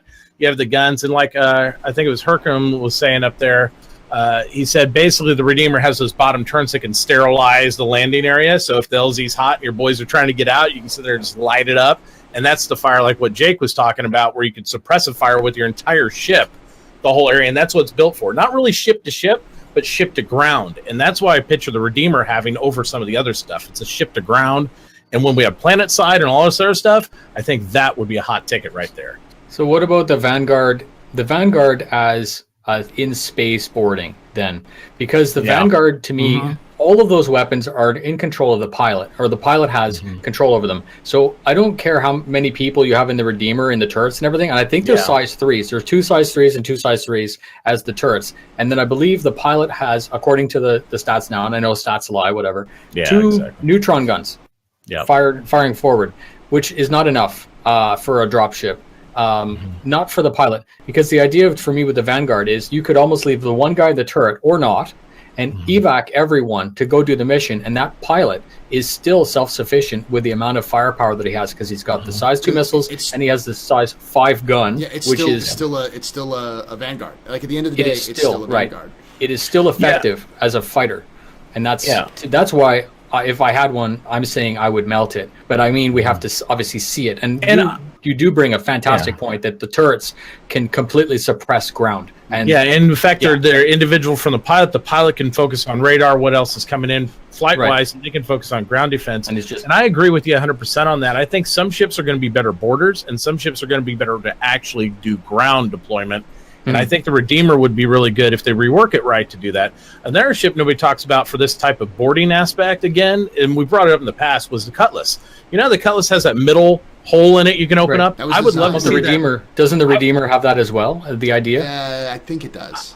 in the Yeah, floor. I think so. I don't remember if it has the middle portal. And again, it'll change. It's been it's been a long time, but imagine being able to magnetize that ship on a hole and then cut into it through that, and then that's the deploy thing to board a ship on a Cutlass. That's what I always envisioned. That's what I envisioned doing as well. Is that Yeah, that was so, the boarding- I mean, the boarding- especially with like exactly. the Freelancer has its top boarding thing. Yeah. So I would And always the Cuddy, imagine, like the Cuddy's got weapons too. The Cuddy's good. yeah. Like Yep. the core idea of the Cuddy, right? It'd be a much better for space boarding like that and stuff. And if you looked, even the coolest boarding vessels are the Van Duel have, right? They got the Cleaver that's still only in concept that we'll probably see when we spoiler alert Squadron 42 or whatever. But it actually penetrates the hull of a ship like a tick and just like punches in, and then Van Duel spill out. That's amazing looking. If they did that boarding module with a circle in the bottom, with a kind of extending collar, that the guys didn't have to go up the ramp, because that's the concept that we see right now. It's more like an IFE or like a Bradley or something. The ramp drops and people run out the back. If they were to make it so that functionality that the Cutlass has, that you could do space boarding and like land boarding, I guess, drop, then that might add even more functionality to that ship. But at the same time, we already have the Redeemer that does that. So maybe CIG will purposefully make it very good at one and make it ultra limited at the other, which I'm okay with as well, because we need that diversity. You shouldn't have and you also one have troop- ship that does You everything. need a low, cheap bar of entry boarding ship, and I think the Cutlass would fit that role great. You wouldn't have as many troops, you wouldn't have the kind of firepower, but you could still facilitate that type of application for it. And then you move up to like things like the Hoplite, the Redeemer, and these things for like a little bit more sauce on it. So I like that. All right, Here's so I'm going to move us over to the questions. Sorry, guys, because it's that's now fine. about like 4:30, and I want to respect everybody's time. I'm okay with going over if you guys are okay with going over, but I want also. Well, I kind of got to pee and I got food waiting for me, so let's do the question. Yeah.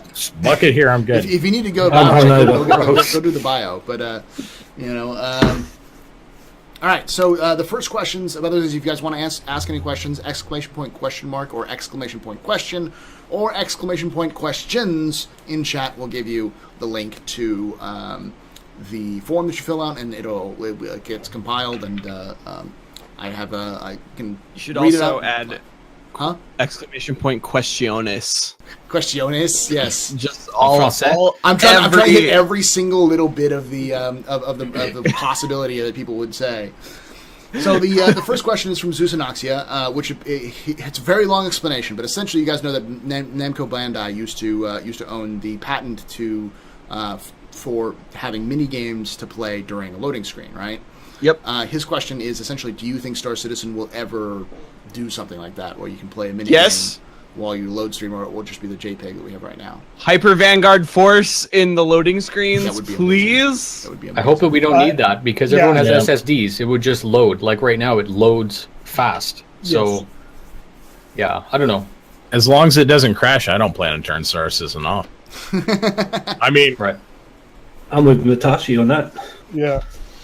Yeah, All right. once you get in game, we won't have loading screens. Yeah, but you might have loading screens between like Arena Commander or Star Marine in the universe and that kind of stuff. Because I still see Arena Commander and Star Marine being games that people play even when the PU is out, because people will want that quick paced action and practice. Now what Bloody Moon says, and this has been brought up before, and I know the developers kind of like the idea of it, is actually having arcade games, like arcade game cabinets or consoles in the game that you can play, like Hyper Vanguard Force. For sure. I traveling, want a Hyper that's Vanguard cool. Force cabinet. Yeah. Yeah, that would be awesome.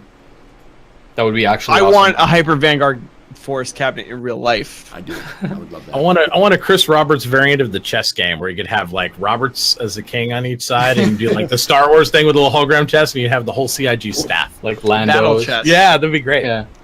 Alrighty. Next question comes from Zeusanoxia again. Star Citizen blew past 121 million.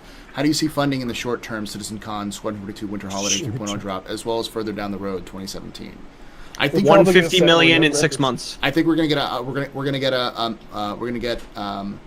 gonna go with a very ambitious thing, and I'm gonna say that by July of next year we will have reached another $100 million, because we will have a fully released AAA title, and those things at $60, which will probably sell. It won't sell insane, but it'll probably be like a Mass Effect size of a sale, because it's only one platform, so you're not going to get a lot of cross, but you'll get a lot of people who pick it up for Christmas, who if it comes out before Christmas. And later, like right before the summer release. That's the two times that I've seen people buy lots of games is right before Christmas and right before summer, because people want to have those games so they can play on their summer breaks if they're in college, and that's a huge market for video Here's games. the interesting question, though. Does CIG, from a business standpoint, do they include, once it's released, Squadron 42 sales in the crowdfunding total, or do they treat that as an actual profit for the company? They should treat it as a profit for the company, but at the same time that they're going to just roll that back into development anyways. But I mean, for bookkeeping purposes, I would think they would want to treat it as a profit, or expenses and whatnot, and they might not then want to include that listed on the crowdfunding, because people could then accuse them of fudging the numbers. Yeah, but they've already been accused of that. But that's a great point, Eric. But if they constantly are doing iterative development, it might be more tax incentive for them to constantly reinvest the company, because they're paying staff. Everybody's getting a paycheck. And if you're constantly building something, it is a business investment to a certain point, a write-off. So they can. There's 2 more episodes of Squadron 42 coming out as well. Yeah. So absolutely. And Chris Roberts has said himself, and everyone who's involved in this project and the higher levels of management have said that they're not in this project to make money. They're in this project for the project. And so at the end of the day, so long as they continue to draw a paycheck, they don't care how much money it's making, so long as they can go back into the company and make more money. I mean, honestly, I could see CIG going forward and becoming a Bethesda in terms of eventually releasing multiple titles, and maybe even buying other smaller game companies, and having them release titles under the Cloud Imperium Games. Would that make them a non-profit if they never truly take a profit and they constantly reinvest that makes them your average corporate entity, because a lot of them pull that off to constantly reinvest. Absolutely. Move the money so they don't make a profit. So I'm happy with them building forever personally. If they keep expanding and growing the universe, you can build as long as you want. Yeah, I mean, I think we're going to need to have a 1.0 release. We're going to have a live release. Star Citizen 2. We're going to have a live release of Star Citizen at some point. Like it has to happen. But I don't think development will ever stop until they run out of steam or people stop playing. And I don't think people will stop playing if this game has done as well as it has done already, and how they've continued developing. People won't stop playing this game. It'll be like, wow, people will constantly come back to this game years and years and years. Or like Star Wars Galaxies is another name that constantly is thrown around when we're talking about Star Citizen, and people are still playing Star Wars Galaxies on private servers.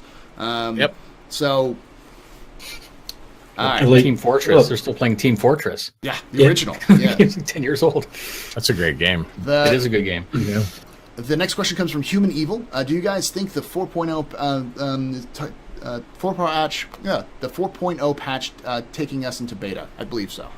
I think the 4.0 release will probably be a beta. Yeah. Or 4.0 is jump points. Yeah, or that's what I was going to say, solar system expansion, where you start to get more regions, like we'll get all the surrounding solar systems around. But at that point, we'll be in beta. Because beta is really what they talked about. Beta is that it's all the features are but we may not have all of the content. But here's the question: will they go beta before that point? Because at beta, they're supposed to stop selling ships for money, right? Wasn't that what they originally said? They aren't going to. They're going to sell it. Change how you buy ships. They'll sell it before live. Is what they said. They said live is when they stop selling. I don't know. But honestly, 3.0, we are almost at beta. Beta is feature complete, but not content complete, essentially.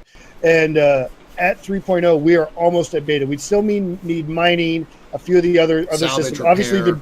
Obviously, the ability to jump to other planets or other systems. Yeah. But we're damn close. So I would not be surprised if the jump from 3.0 to 4.0 isn't that long time-wise, and 4.0 is considered Star Citizen Beta 1.0 or whatever they decide to Yeah, call it. and don't think that this game's not going to have a very extended beta period. We're it probably could going to be be at years. least As a year. As soon as they start What was implementing the other safety net systems, of the word alpha. What was that, Atherton?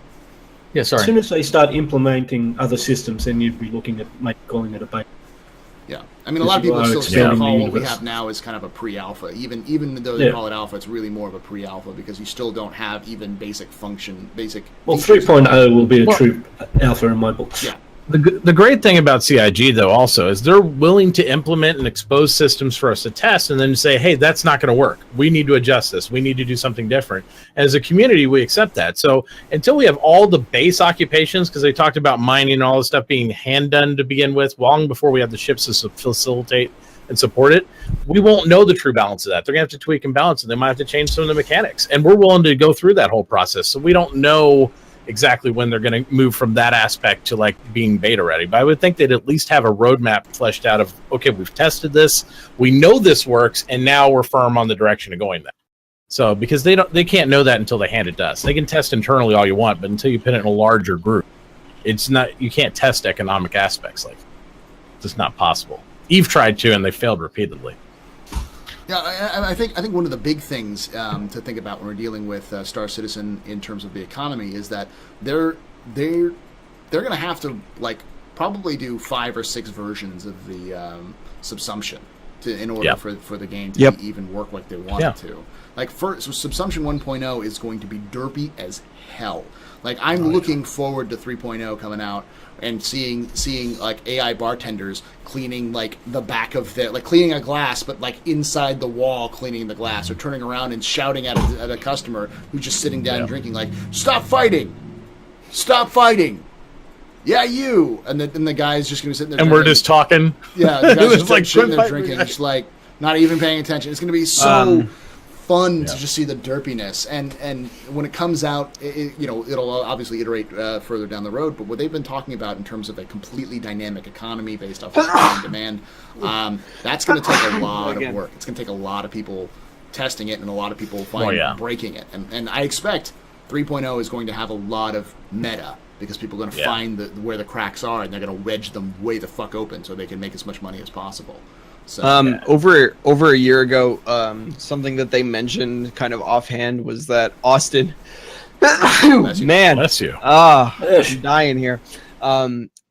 Austin has a working, functioning prototype of the universe's economy working.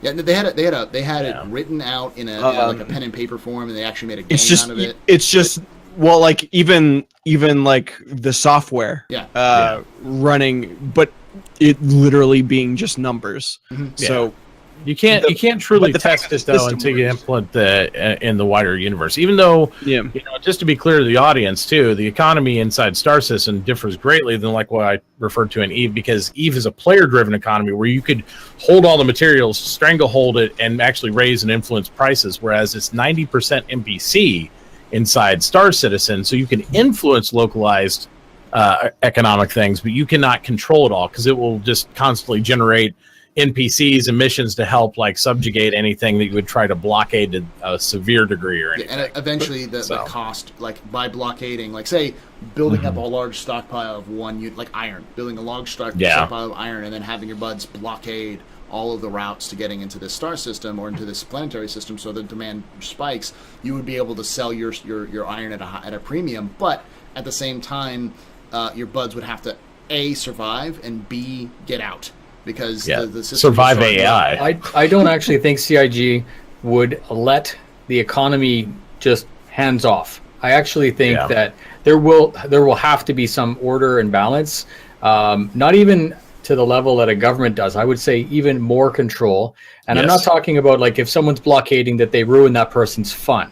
But because the person isn't doing an exploit, it's safe within the game. But there'd be nothing stopping them from saying, okay, you've had your fun, you've done your blockade, you've juiced the price and whatever, and then over here, some mysterious amount of iron shows up in some asteroid field somewhere, and then everyone doesn't care anymore, and the price comes back down again. Exactly. That's the kind of regulation I'm expecting from the game, because it has to be fun for everyone. It can't just be trolly. And what you guys are talking about is literally trolling with iron. Right. Yeah. And yeah, you're supposed to get money, and it's a good tactic and everything, but you're really fucking with everyone's fun. And here's the other thing. Tony To a Z point. has been spending years designing this economy along with actual economists. And I don't think Tony is going to want to design it and then have some, just like an Eve style situation where some goons come in Break it. and fuck everything up and break Yeah. it just for the fun of it. He's, you don't put that much effort and time into it. I and will not have add it a regulated. caveat to that. I think he wants you to do that in alpha because he Right, wants to find right. out. Yeah. Absolutely. He But wants not to in the know. game. No. The game is supposed to Yeah. be fun, and if But it's it's- not fun, no one's going to play it.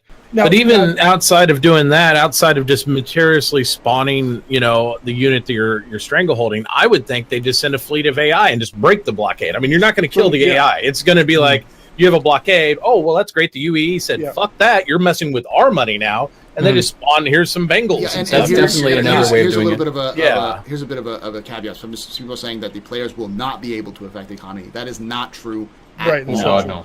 You'll be able to the- influence still. The but thing is not that stranglehold it. You won't be able to do something like drop the price of plutonium on the market. There's no way you could ever do that. However, you could increase the price of plutonium on, say, Levski by Right. and Yes. the only way to do so is to strangle strangle the amount of plutonium that's going into Levski. So it requires a massive amount of effort from lots of coordinated players to do a full blockade. Meaning Yep. that there's no way any trade ships could get past the players. And even then, by you blockading it, you're inherently destroying both AI and players doing it. So Yeah. your rep is going to go down. You're going to have more AI populate on you. Regulating. And you can Yeah. imagine someone trying to blockade. Let's see. At this point, at Levski, the closest thing to Levski would be something like Detroit. yeah, something like Detroit. That's a good way. It's a little bit more of a free form kind of thing. There we go. So if someone's trying to blockade, trying to build up a giant, a bunch of people block all of the roads leading into Detroit, the U.S. government is not going to just let you stay Ignore it, there. yeah. They're going to send in police, and if police can't enter, Right. they'll send Because in the eventually, tanks and with the airstrikes taxes to and get you out of stuff, there. yeah. So With taxes and everything, it being implicated, when you do that on a massive scale, it affects the government. If the government's not getting theirs, they're going to come and say, well, I'm glad you ran this one little shop out of business, but now you're messing with my money. So here comes the AI, and that's the end of that. And, But and let's Fire Emblem- remember, Fire Emblem had a great Be right comment back, guys. that The door. players will not be able to burn Jitta, and that anybody who's played Eve knows exactly what we mean. You can't do that in this game. They won't allow it. and remember, the UEE is not a democracy. It is No. It's a an empire. republic, an empirical republic. So when it boils down to it, they can be totalitarians when they need to be. That's part of the way the UEE is designed. It's based on Rome. And if Yeah. you piss off Caesar, Caesar's going to come and piss on you. Mhm. And Yep. that's how that works. Self-regulating. Yeah. Yep. Sorry, You might I- be able to get away with more over in All right, some of the I illegal got you. zones like pirates and stuff. Exactly. I think that's part of the design is that the non-controlled zones will have that kind of an option. I think is that Mitachi's org could go and set up shop in some unknown nullsec planetary system and completely control it economically. Until enough pirates get pissed off and kill me. But then. you're going to be isolated from the rest of the economy when you do Yeah. that. So how much is that really going to help you? Yep. All right, so the next question comes from Zeus and Axia, which I'm just going to skip it because he says Vanguard Hoplite Go. We've already gone. Oh my God, the Vanguard Hoplite, and then we're going to move. We've moved on. Hey, let's talk about that. We haven't talked about that fan. yet, have we? So Nuke? tell me, now, Nubifire, I The hear you know Vanguard some things. Hoplite is a Yeah. personnel dropship. Someone Yeah. stab Jake, please, quickly. Yeah. I think it's a I'm coffee gonna buy, shop. I'm gonna buy He's 6 had of them. too many test There you squadron go. Mai Tais already. Honestly, It's gone. I drank it already. favorite chip. All right, next question comes from Valhalla. How do you see command and control working when death matters and people break ranks when ship starts exploding? Good question. Well, Well, I like this. Loyalty. The closest Just thing like I in can- real life. Yeah, the closest thing I can tell you is that it's probably going to be a mixture of an MMO, like you see in MMOs, and Arma. Like if Yeah. you think of I'd say- Arma like realism groups, it's probably going to. But you're going to get a different aspect with this, and this is why I say this. Depending on how your org's set up, and we talked about this a little bit this morning on my stream. depending how your org's set up, if your org's not offering like to help replace, and you're having all your own people use their ships and stuff, you might see actually for the first time morale and people breaking ranks, because you don't want to die in this, right? And if you have an incompetent FC and you're there and you see all your buddies just getting blown up, you're like, dude, you're an idiot. Yeah, they can mutiny. But and we're just not like talking in real NPC. Yeah, we're not talking NPC because they've already said that's not possible. But players may. Players absolutely may, and just be like, we're not doing this, and you might see real life mutinies that are legitimate, not some planned, I'm going to come in and kill the guy because I don't like him, but because this guy's incompetent, I'm not losing all this stuff. We're getting out of here. And that will be interesting comes in, because something like Test Squadron, for instance, we use Test Squadron a lot, or something like Explore, if if people find out that the people who are controlling those organizations are morons when it comes to like did you just call Montoya a moron? Bring it on, Montoya. No. Yeah, what are you going to do, Montoya? What do you got? Kick me out? At the core of it, this is really what the whole point of permadeath was. Is that it makes it so that you can't just respawn, and it gives a more personal effect on the game, right? So yes, the question was, will person behave normally? I think they will, and it really comes down to loyalty and teamwork and your training. Exactly, absolutely, just like the military. And this is again I read into this like 2 years ago. I saw this causality of where we're going with this, and you get a good group of guys, just like in real life, a good squad, and they've got the training, they've got your back, and they will push through no matter what. They will throw their life on the line for you, and they know that your medic will go get them because that's his job. And that's how it works in real life, and this is how it's going to work. At least in my org, this is what that's what it's going to be. It's a training, and that's the reason why the military does training with soldiers, and why they do some things over and over and loyalty. over again. You treat your people properly, and they know that you will do everything in your power to go get them and save them, and got their back for the money that they spent on their ship. You treat them like dogs, they're going to run. But you treat them like people, and they will stay with you. So leave no citizen behind. I'm telling you, exactly. And that's treating them properly. You would want it for yourself. So why wouldn't you expect that of your whole org? Treating them properly is a big thing, especially when it comes to the military. In the real world. We were talking about before stream. There's several of us here that have served in various NATO militaries in the past. And one of the things that sets specifically the Western nations apart from a lot of the other militaries around the world is we do treat our soldiers and whatnot quite well compared to most other militaries and historically. And America is a great example of doing it good and bad. There's a reason why we haven't had a draft since Vietnam. Draftees make poor soldiers. They don't want to be there. They're treated like crap. They kill their own officers to get out of work, basically. Loyalty's not there. Kind of person. Yeah, the loyalty's not there, and they're not going to get treated well. Obviously they're not going to get treated well if they're forced in. Or if they're killing people.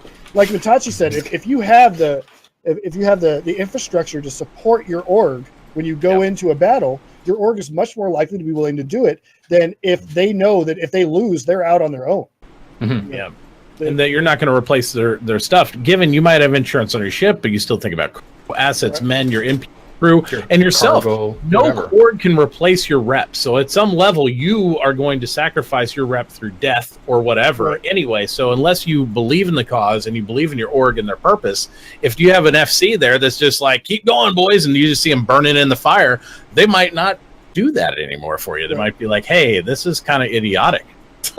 So it's going to come down to lead by example. So your idea was, does your boss, Montoya as an example, sorry, but let's say he's not willing to sacrifice his own ship, right? He's not allowed. He doesn't want to use his own ship as a blockade to protect his guys. That would be a fundamental mistake. And I know it's not like whatever. We're just talking hypothetically here, but. Are you kidding? Montoya would be taking his javelin and ramming. Exactly. Lead by example. And that's why his men. That's why his men would follow him into that. Right. Exactly. Because he's that type of leader. Leroy, and like everyone just follow. When Montoya will lead from the front, he means that he's going to be leading from the front with his pants down and holding a beer. Like, which way is the battle? I have no idea where I'm going. Big old pressed ham right on the window. That was a great question, by the way, because to me that's the core of.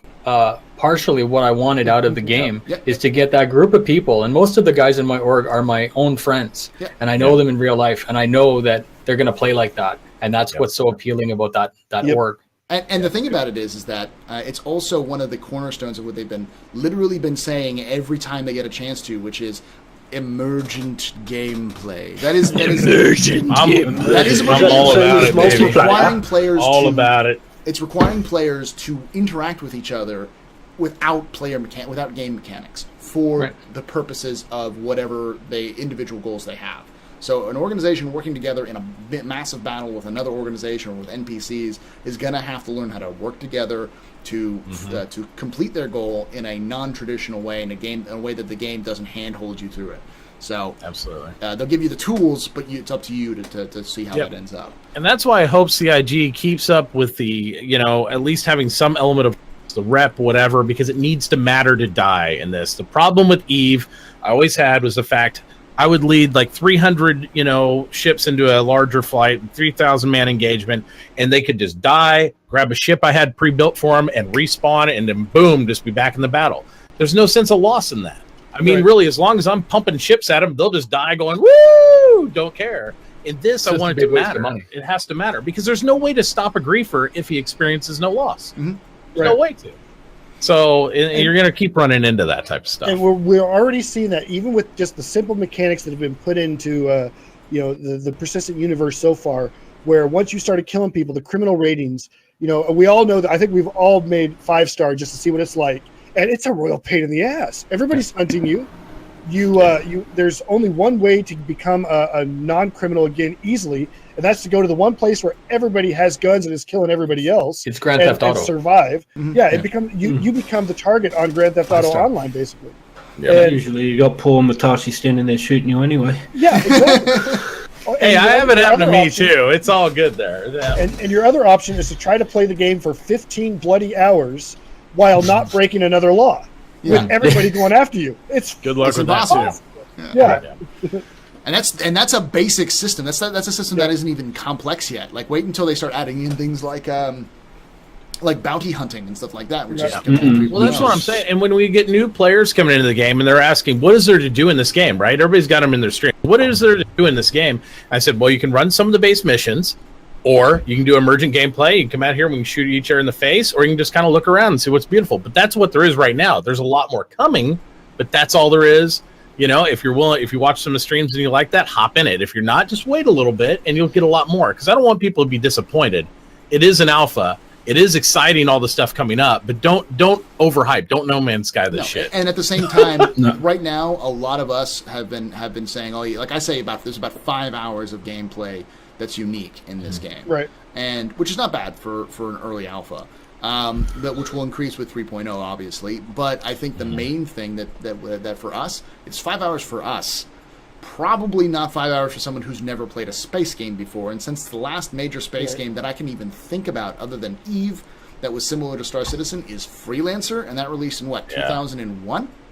2002? I was going to say, even EVE on Live originally was 2003 was in beta. Most people I mean, don't it's know an how to old play game. these games, and so as a result, there's a huge they're gonna spend an hour just learning how to fly. Yeah. There's only 2 occupations in Star Citizen right now.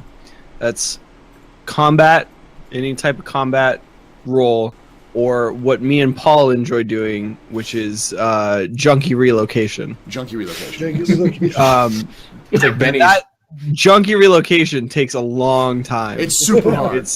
It's very. It requires a lot of patience. That junkie does not want to go to rehab. He doesn't not want to much go to rehab. And He he'll really never doesn't stay want to there go to for you. rehab. You guys haven't learned he'll never stay in rehab. He'll always be right back. Yeah, and he always comes back. So you always have to bring him Always back. comes back. For those of you guys who don't know To what be we're talking fair, about though, is Paul, one of the challenges that I've created with 2.5 is take the NPCs from Grimhex, which is the outlaw station, to Alisar, and the only way to do that is to not be a criminal, A, and B, fly to Grimhex, C, get them to your ship, survive, get them to your ship, and take them away. And it's so hard. I've not done it yet, and I've gotten this close to getting it done once, and then it just out the door. It's more cool if you're wearing a helmet while you're doing it too. That's the hard mode. That's the immersion mode, full immersion mode. I would like to say this, though, Paul. To be fair, of that 5 hours of gameplay, 4.5 of it is often looking at a loading screen, waiting to get back in after your latest crash. So, there is that aspect of it. Yeah, and Zeus does say X series, but I'm talking about like most X series, I got it. Freelancer You was can the last tack time. on. Freelancer You can was tack the- on hours though in Arena Commander. Like there's gameplay yeah. there.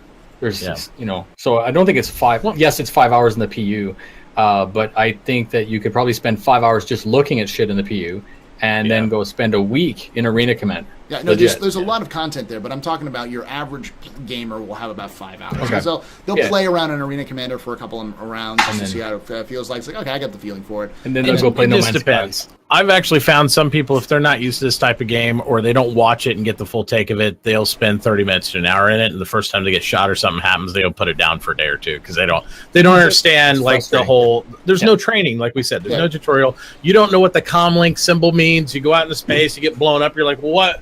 What What did I am do I going wrong? for? Right? Yeah, Like, well, they have yeah. no idea. We actually just saw this on Reddit this morning. Guy comes in. He's an original backer, never played the game before, or like played it, back when the Hanger module. So it's his first time playing was 2.5, and he comes in. He goes, "I'm disgusted with this community. I finally figured out how to fly my ship, and somebody kills me. I can't believe this is the game that I backed. If I had known this, I would have asked for. I wouldn't have backed it. It was like that was your first time in. Your first time in, you got killed." Because you ran into somebody who attacked you and you didn't know anything about playing the game yet and you're just going to quit. That if you followed that logic with every online game, nobody'd be playing them.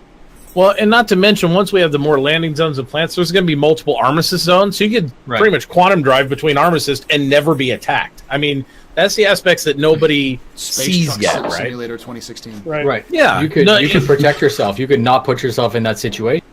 Right now, Absolutely. it doesn't exist. Yeah. So Yeah. expect to be blown up. And the nice thing, what I would say to that guy is, thank Christ, there is no actual need for insurance. Yeah. Because it doesn't cost anything. So It's you can respawn. park into Crusader if you want. Yeah. It doesn't going to cost anything. Yeah. So, All right, so let's get the next question going up.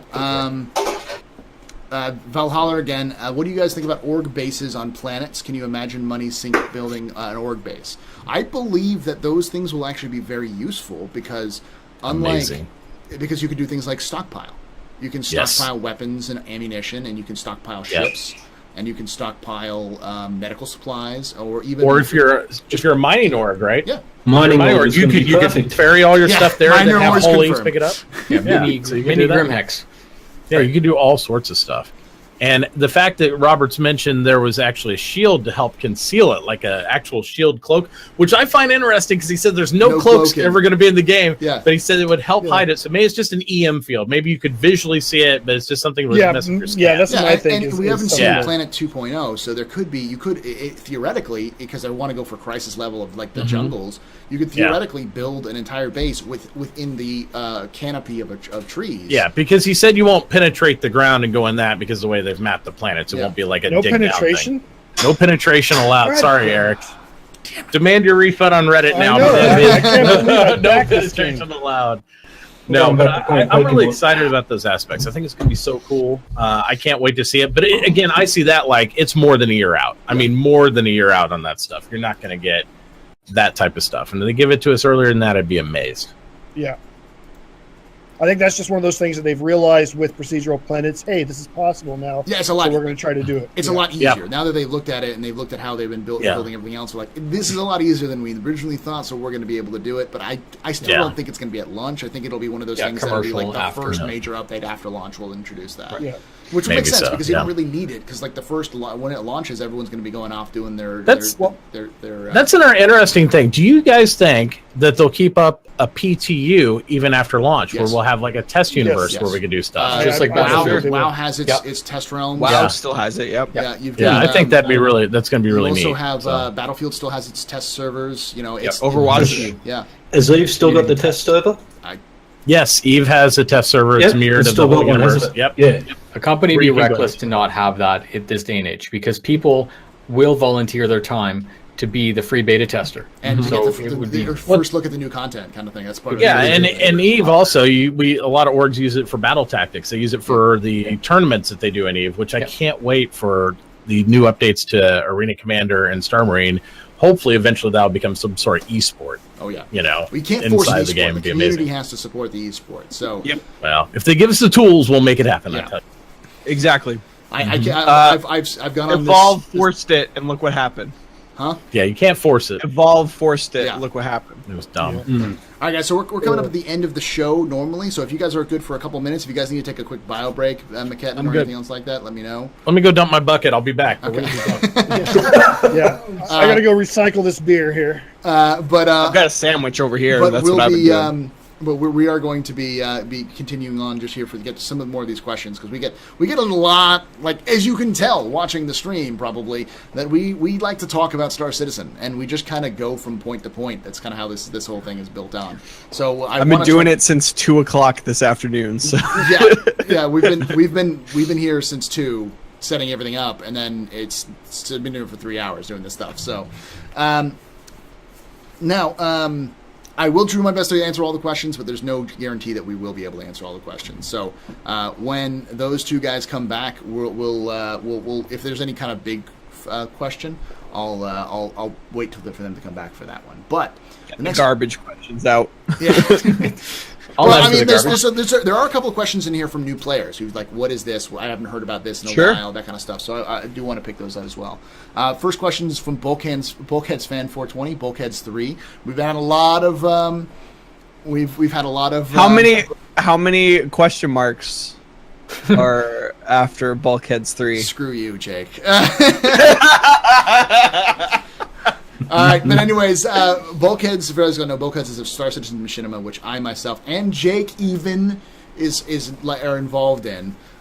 Sort of. And the latest episode, episode 3, is probably the most intense episode we've ever done. It's nuts. And this episode is I have not yet seen an official cinematic from CIG that rivals the amount of action that this game has. That this machinima has. This episode is going to blow away. And I've seen it so many times that it's become old hat, but when I first saw it in its very raw form without any animation, without any audio or anything else like that, it was ridiculous. So soon, I believe it's going to be released either this week or next week. Shortly. Short. It's in the post-processing. We're in the final audio post-production phase right now. So it'll be there soon. Next question comes from Wow, I didn't Darkstar think I would get in 1000. that early. He says, "Hi, McKetton."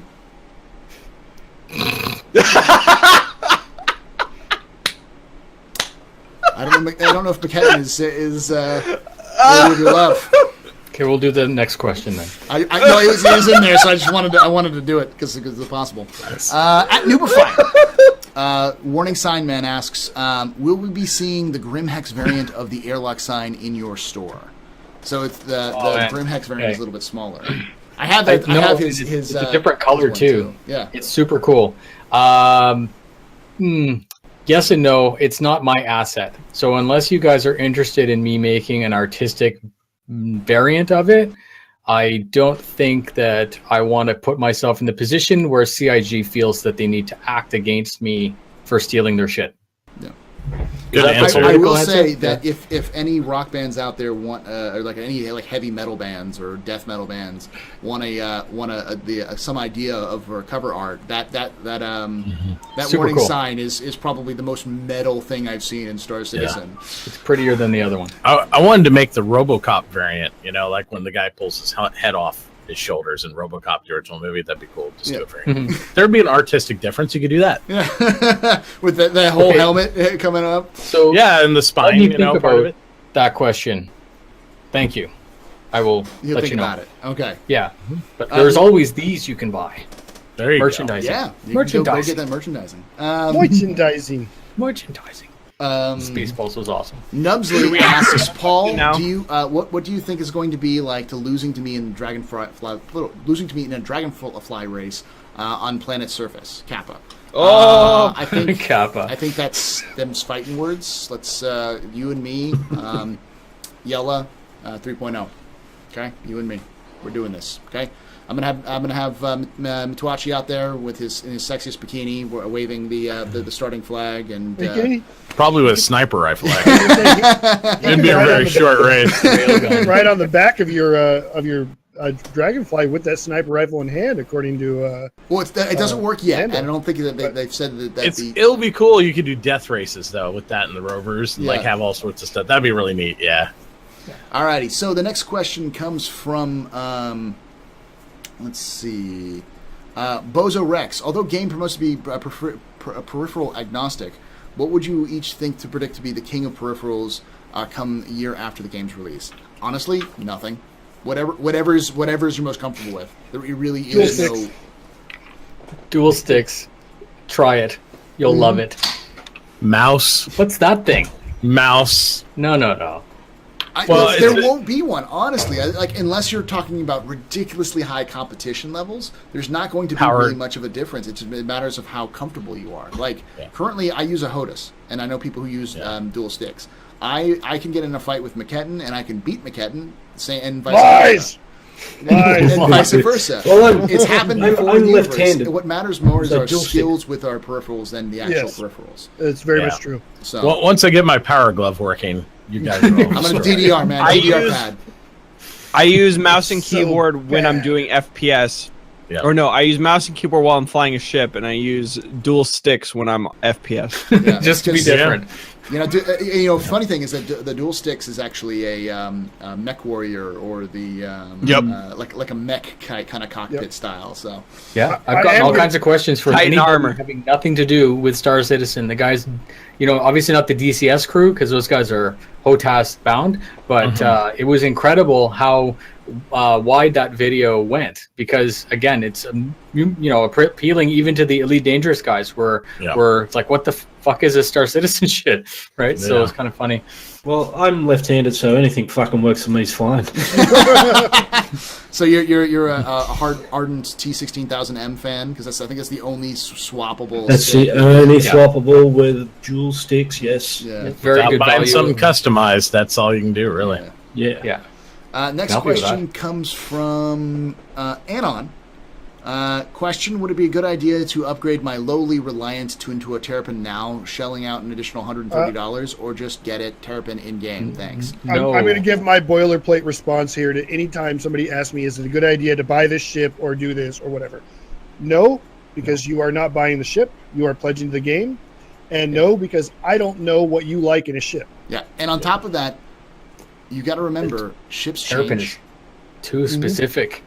Yeah. And Going from a Reliant to a Terrapin is like apples and opposite. oranges. Yeah, it's not even like you're going from a Titan to a Reliant, right? It's really encourage people to read the Q&A because the original pitch of what this was is heads and tails different from the Q&A one.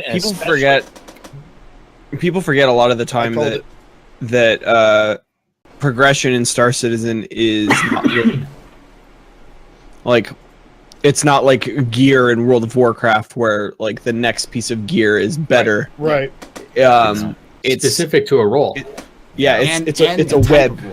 So like it's a web or a tree. It branches out if you're mining in Yella, sure you could bring in an Orion, but if you're mining in some remote, distant place, it's really hard to get to, and the fastest route to get from the place where you're going to be able to sell that ore if you're mining on a planet is the small jump points, then you're going to take a prospector. You're going to take a prospector to go do those small jobs if it's the most profitable way of doing so. So it depends if you're mining on a planet, your Orion is useless. Yeah. Right. Yeah. It's all situational. Until we have more of the game fleshed out, we're really not going to know what the best ship for the best role is because we don't have those mechanics in yet. Here's what I always recommend to people: an Aurora MR starter package or a Mustang Alpha starter package. If you want to upgrade from that, get yourself the Aurora LN or the Mustang Beta. Beyond that, it's entirely up to you. And on top of that, every piece of money that you just think, be comfortable with the amount of money that you want to spend in the game. If you're willing to spend $100, then set yourself a budget and look at the ships that are below $100.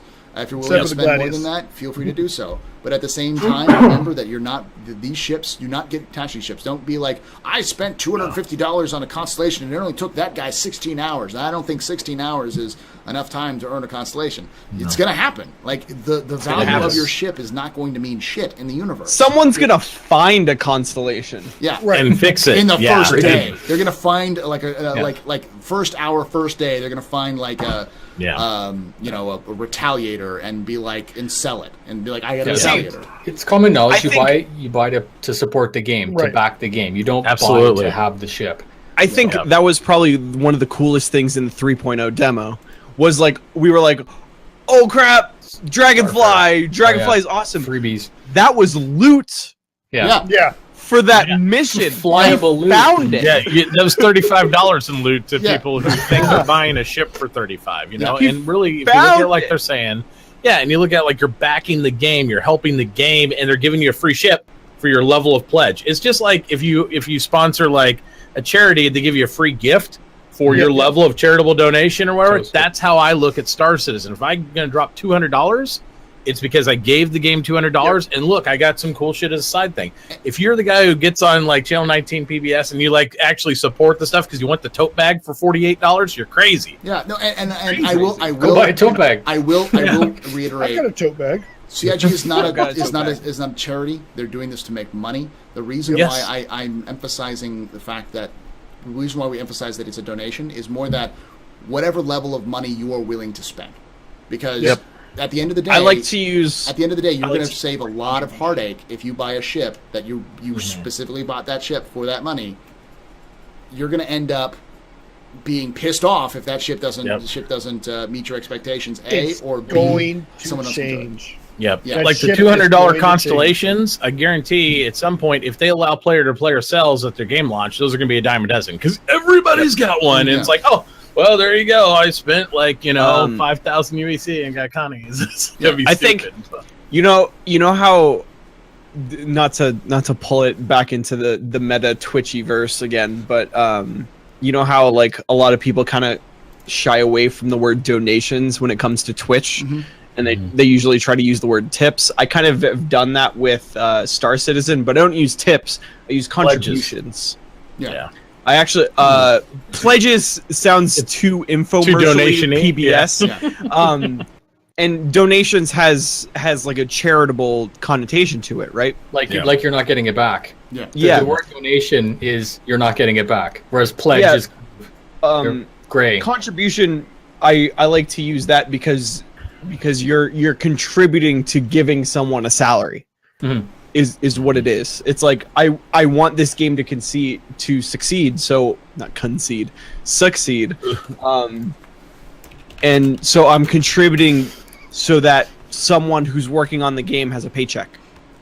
Yep. And we can get the best artists that Chris Roberts needs for making the best game we possibly can. Because you see these artists and stuff they pull down. I mean, these guys are high valued artists. A lot of them take pay cuts just to work with this project because they believe in it and they look at it and it's so amazing. So you got to compensate and really spend time to get these guys because they're good. And They're find obviously I just good call it- developers. I just call it the money that Perfect. my wife won't be able to spend. There you go. Alrighty, so Yeah. next question comes from Tony Nomo. Oh, Tony Romo. Tony Romo. There was a. The forums were once full of flight model discussions and controller balance arguments. With base building Big Benny's noodles in game, is Star Citizen moving away from the space sim to a survival game? I already have H1Z1 and 10 frames more per second. Just recently, whenever by I the jump way. on dude! Bases is scary. Dude, it's both. Yes, That's the best there you part. go. Now, base building, I can almost guarantee you, base building is not going to be cheap. It's not like a typical survival game where the a first money thing sink. you do is you build a fucking base. It's designed for only people who have the biggest. It's bucks. deliberate. Yeah. It's very deliberate, and it's not going to One be man's for not going to be every able to build board a station. No, yeah, No. one person's not going to be able to build a. because you'll an just get outpost. wiped out. Yeah. Some guy just come like Icarus, done. It's like I'm Yeah. just gonna have a little shack. And it's gonna have 4 walls and a door. It's gonna be that big. It's gonna be I nice. always love And a that like, flashlight. people- Mm-hmm. always go back to saying that Star Citizen is a space sim. It is, Yeah. but it's also a first-person shooter. Yep. It's also an exploration game. An MMO. It's also an MMO. Yep. It's also an RPG. It's whatever you want to It's- do with it. There's Right. a reason why. You play it.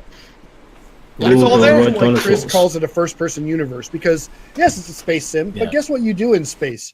You sit at a computer and talk about computer games to other people. You Yep. eat Burger King. You go out and drive your car. You go and get involved in wars. You can fly airplanes. You can even, if you Yeah. want to, fly spaceships. That's what you can do in space because guess what, guys? We're in space right now.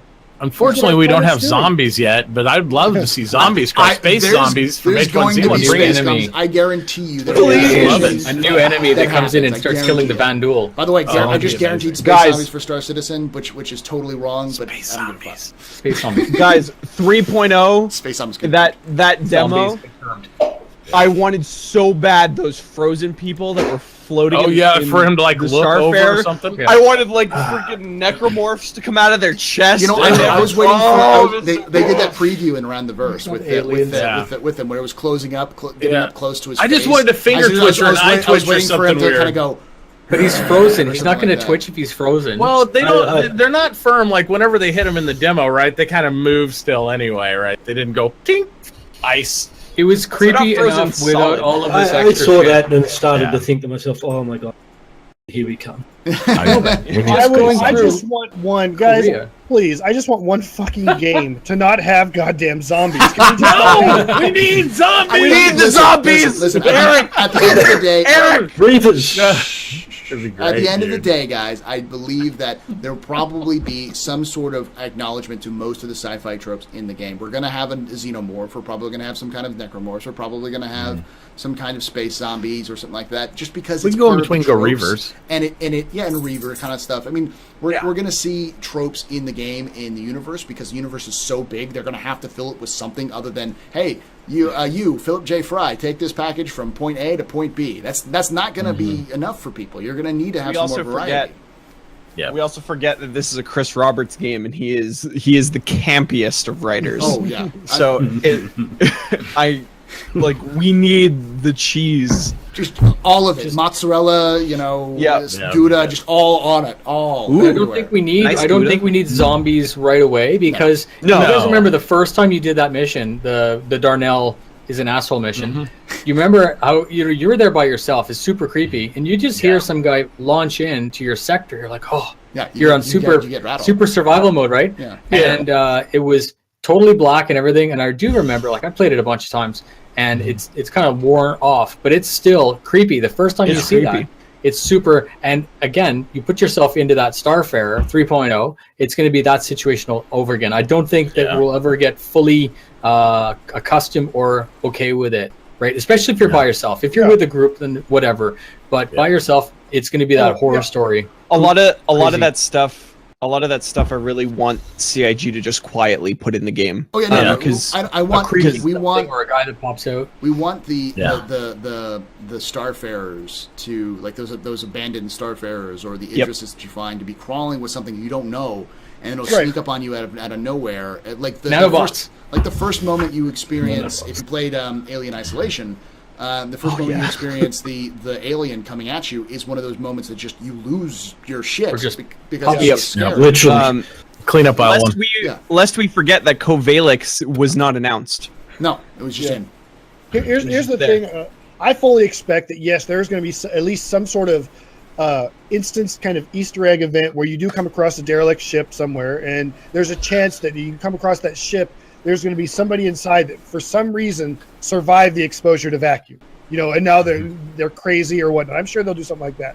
I don't want like zombies as a concept in this, but I do love the idea of that, because I just know as it stands right now, I'm going to be exploring one of those ships, spin around and just see a dead body floating there and poop myself on stream, just from that alone. But then to have that body like twitch and look at me, then then I'm going to have to completely shut the stream down. I want zombies even more now that I know. No, it's an adult game. It should be. This it is the should one be- subject should of be both good. Jock Itch and McKetton and Grion, so I definitely want zombies because they both don't want zombies. both So don't now want I want them zombies. even more. Actually, Jock Itch and I agree on a lot of things. So you might All right, let's wanna be move on to the more next question. So Stanford 2 asks, what's the first thing you'll do with a ground vehicle? Can I answer this? Because I've been talking about this a lot. Go for it. All right, so what I'm going to do is I'm going to hot drop Mako style from a Caterpillar with my Ursa. I'm going to see how long it takes, how far it will drop to the ground and still survive.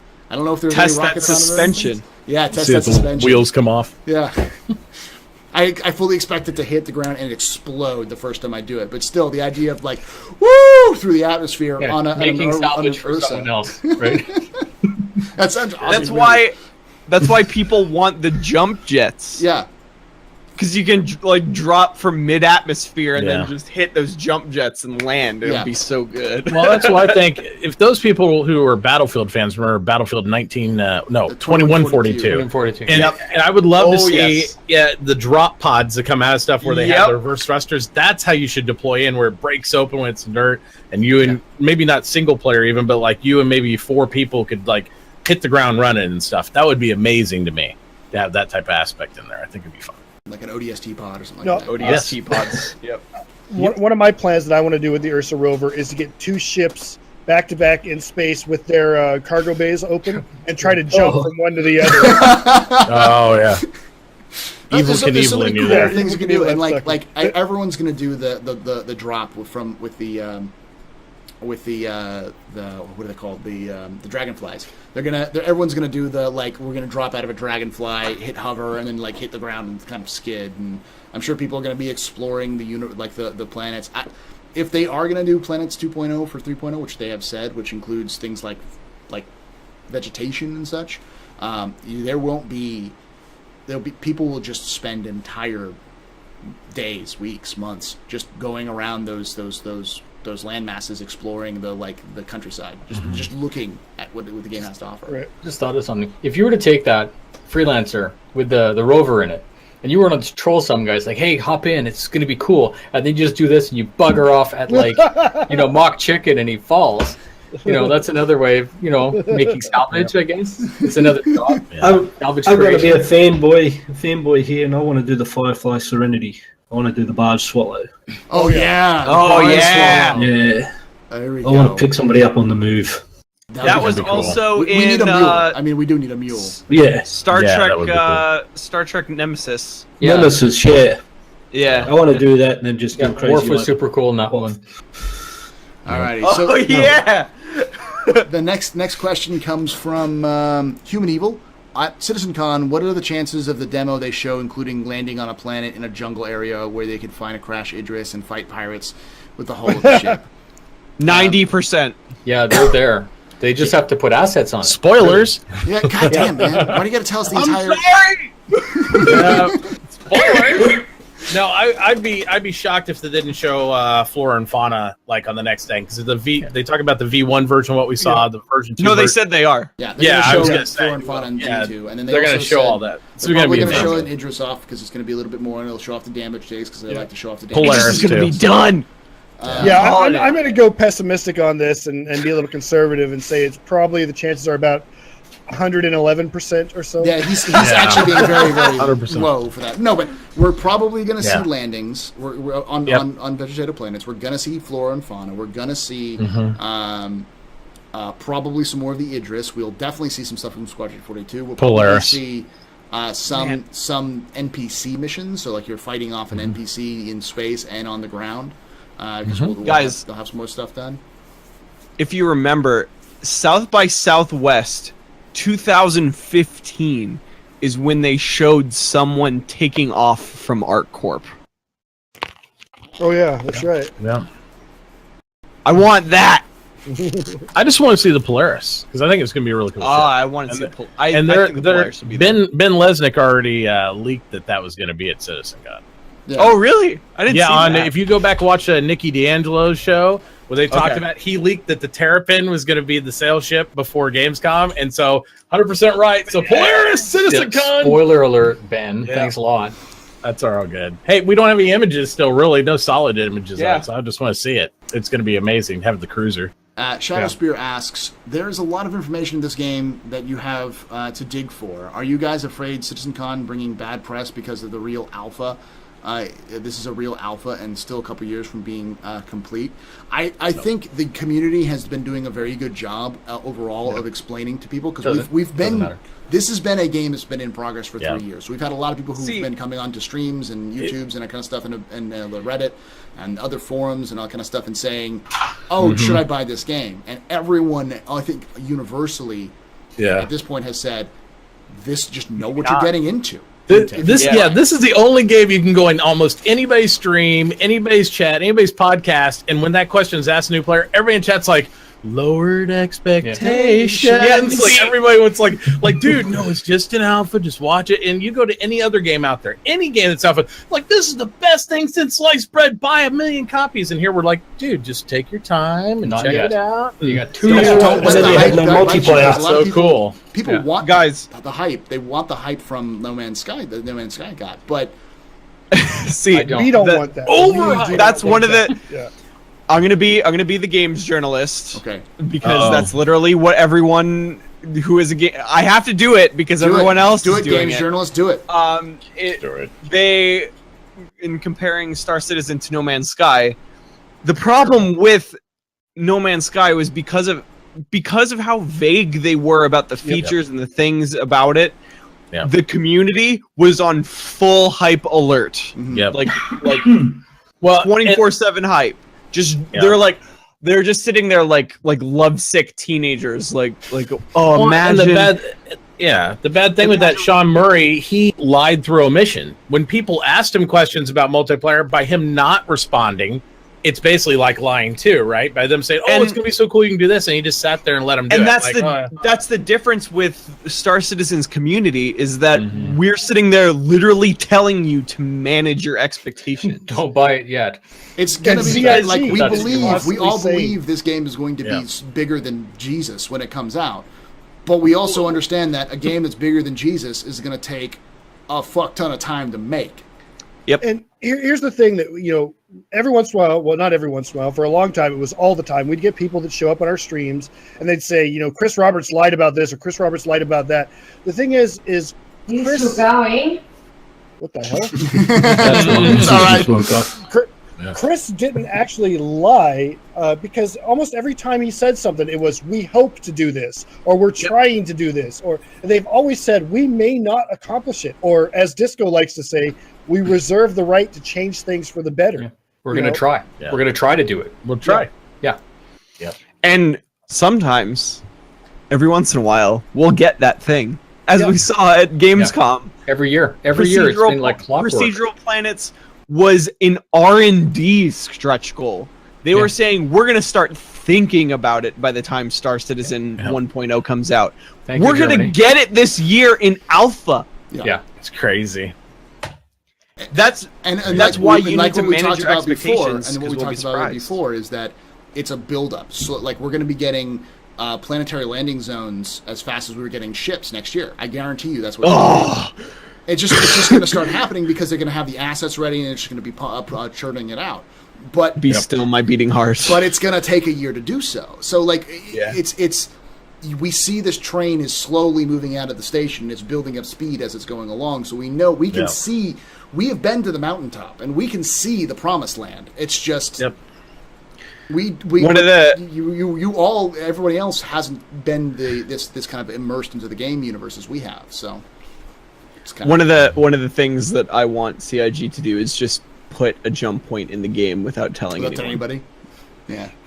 That's Surprise! I've been be saying so what good. they should do is when they do drop in the first jump point is they should make it part of one of Tessa's missions. Like she's discovered something out there and you go out and holy crap, it's a jump point and we go to the next system or whatever the next system is, and that's how we find out about it. By the way, is anybody else looking forward to meeting the people we've actually been hearing in the last couple of That would be months? cool. Like Yes. meeting Tessa instead of having just hearing her, just like I think Going to meet her no where matter she is when I and- meet Tessa, I'll be disappointed now because like I've hyped it up in my mind so much, her voice, that I get disappointed. It's like, oh just you. no. Even when you go to We've the had an Darnell online mission, relationship with her. It's gonna, for Tessa's so long. actually a man. You just didn't realize it. Yeah. It Oh, just sounds man. like a woman. It's McKetton's brother. It's a small child. The comms, me. the comms are messed up. I'm sorry, I had a little higher pitched voice. The entire time. No, but that's the one thing in 3.0. You could look in the middle of the, I think it was in a freelancer, the console, you could see the person. And when he called it up, Oh, in the that's movie, so awesome. you could actually see the person. So I can see in the future the Darnell mission. Instead of just hearing it, you could actually, well, for whatever reason, you could actually watch it. Yeah. And they would add that later in the game. So you should technically be able to see Tessa in your Gladius pop up on the screen. Yeah, not all of them. I would like to let's manage our expectations here. Not every single mission is going to be that. I'm just saying it's Significant of them possible. are gonna No, be- just some of the main ones maybe, and then the trees could like, still be audio. If you wherever. look at things like Tessa's going to be a mainline person. Right. You're going to see her a lot. She's going to offer a lot of missions because She's of what gonna be she shooting, Because everywhere. She's ICC Stellar Affairs. That's her whole role. I want Tessa to be like Nurse Joy in Pokemon. There's just Tessas all over the everywhere. universe. Yeah. They're all sisters. Lord Whaleman said something. I've said this before. I think it would be hilarious if they do put Tessa in, but it's not easy to get into the station or whatever to find her, and it turns out Tessa is actually motion captured or performance captured by Lando. It's Disco Lando with Tessa's voice. I think that would be a freaking Ultra troll. Oh, I would die. That's another stretch goal. Yeah, That'll be a stretch, Still like looking the for his teeth. 200 million stretch goal. Lando in game. Tessa's disco. Oh, I completely honestly, I expect the governor or president of Crusader Industries to be Lando, because it's a cloud city, and so that would be the ultimate Easter egg of having Disco Lando be. I could see that. The character for this cloud city. So Yeah. all right. So next question comes from. This is going to be the last question for me, by the way. So I do have to start looking at them. Okay, so let's look for a good one then on here. Sorry, whoever you just flushed the question down the toilet. Too bad. Sorry, I mean it was week. a troll question. It was Paul Shelley asking how many dead animals Sorry, it would take to Jacket. create an Eric's beard. 4. At least 4, yeah. At least 4. God damn it! All these questions now suddenly pop in. As I say, this is the last question. All right, I think this is a good question. It's a kind of good general question. Do you think the major organizations that have many thousands of players are going to affect the smaller ones as far as jobs, market control, resources, etc.? Absolutely. Yeah, to a certain point. Without Has no choice. It will just happen again because it exists. Just like the economy, it will. That's the whole point of the game. Right. However, Yeah. you To a certain probably point, won't see but- larger organizations in more civilized space. They'll be in the places where they can make the most amount of money using their manpower the most effectively. I think it It'll be depends on the similar structure. to how Eve was. Yeah. Yeah, but it'll Large depend. corporations. It'll depend on the structure of the org too, because some orgs are just affiliations where you have orgs within the org. You know what I mean? A lot of people have band together. Like in Eve, you had an actual livable, catchable space. If that element exists in the game at some point, then you'll see them centralized. Otherwise, you'll have a lot of people with a lot of banners flying all over the place. That's just kind of how it'll go. But we have to remember the game. 90% NPC. Yeah. Right. Yep. So even if you add 20,000 member org, 90% NPC will still be counterbalancing that aspect. Always And more if you NPCs. don't, and if you don't want to play like that, like if a large org is, it's not like they're going to be able to troll you and kill you just for the sake of it. There will be a mechanism within the game. You don't have to go out into unregulated space, right? So that doesn't. I don't think it's going to be like, if the connotation of the question sounds like, "Will I always be trolled unless I'm in a big org?" The answer is no. No. There are always options. Right. Yeah, it'll be interesting to see if they link the reputation system not only to individuals but to the group you're affiliated I with. believe they already said that's going to be. Yeah, Are they going to do thing. that? Because I know on Shipwise it was, and I know in Eve you have individuals standing with orgs and stuff and NPCs, so you can have trade. But in many tight cases, we couldn't build objects unless our entire organization's average of rep with the entity was of high value to there. So in that case, it helps root out the bad eggs. If you have one guy that's plummeting your rep in your org, you'll naturally remove him because he's ruining it for all the rest to play. Yeah, and that makes sense. I mean, you know, if your org is, let's say Test is generally a good org, but we got one guy in there who's just out there just griefing like crazy. He is representing Test, and it's going to be, when we're talking 10,000 members, it's going to be hard for us to know that this guy is doing this. But if it Unless actually you affects rep our going down. org, you'll our org just rating organize- starts going down, we're you'll going to see be going that like, one all right, what's guy. going on here? Yeah. And you'll kick him out. So, thank you guys all for showing up here. Those of you guys watching at home, we will be putting this up on YouTube. So if you're watching this from YouTube, thank you for watching this on YouTube. Think about subscribing or following everybody here who are on here. So if you guys are in chat right now, I have hit the pod follow button. It should be in the chat. And if you guys are watching this on YouTube, you should be seeing it. And below in the description, all of the links to all these people's channels and stuff like that. Go stop by, say this you saw them on on the Astropub and complain. I'm throwing the INN one in there too, since that's more of the content. Okay, But I want to give shout out to the people behind me that helped me. The little people. They're not little. No, they're huge, massive. Please. So Except for David.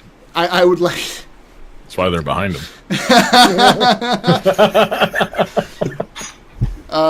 Thank you all for you guys for showing up here, and do think about hitting a follow button for all of them, either on Twitter, YouTube, Twitch, no matter where you see them, and check out their websites where necessary. We do this every Saturday, 3 p.m. to 5 p.m. ish Pacific, 6 p.m. to 7-ish. Definitely ish. 8-ish Eastern, and 11 p.m. to 1 a.m. ish for Greenwich Mean Time. So think about hitting that follow if you haven't already. But like I say every night, we all here hope to see you again soon. But if we don't, hope to see you someday in the black. Have a good night, guys. Peace out, Space Bros. Goodbye. Later. Bye. Thank you. Goodbye.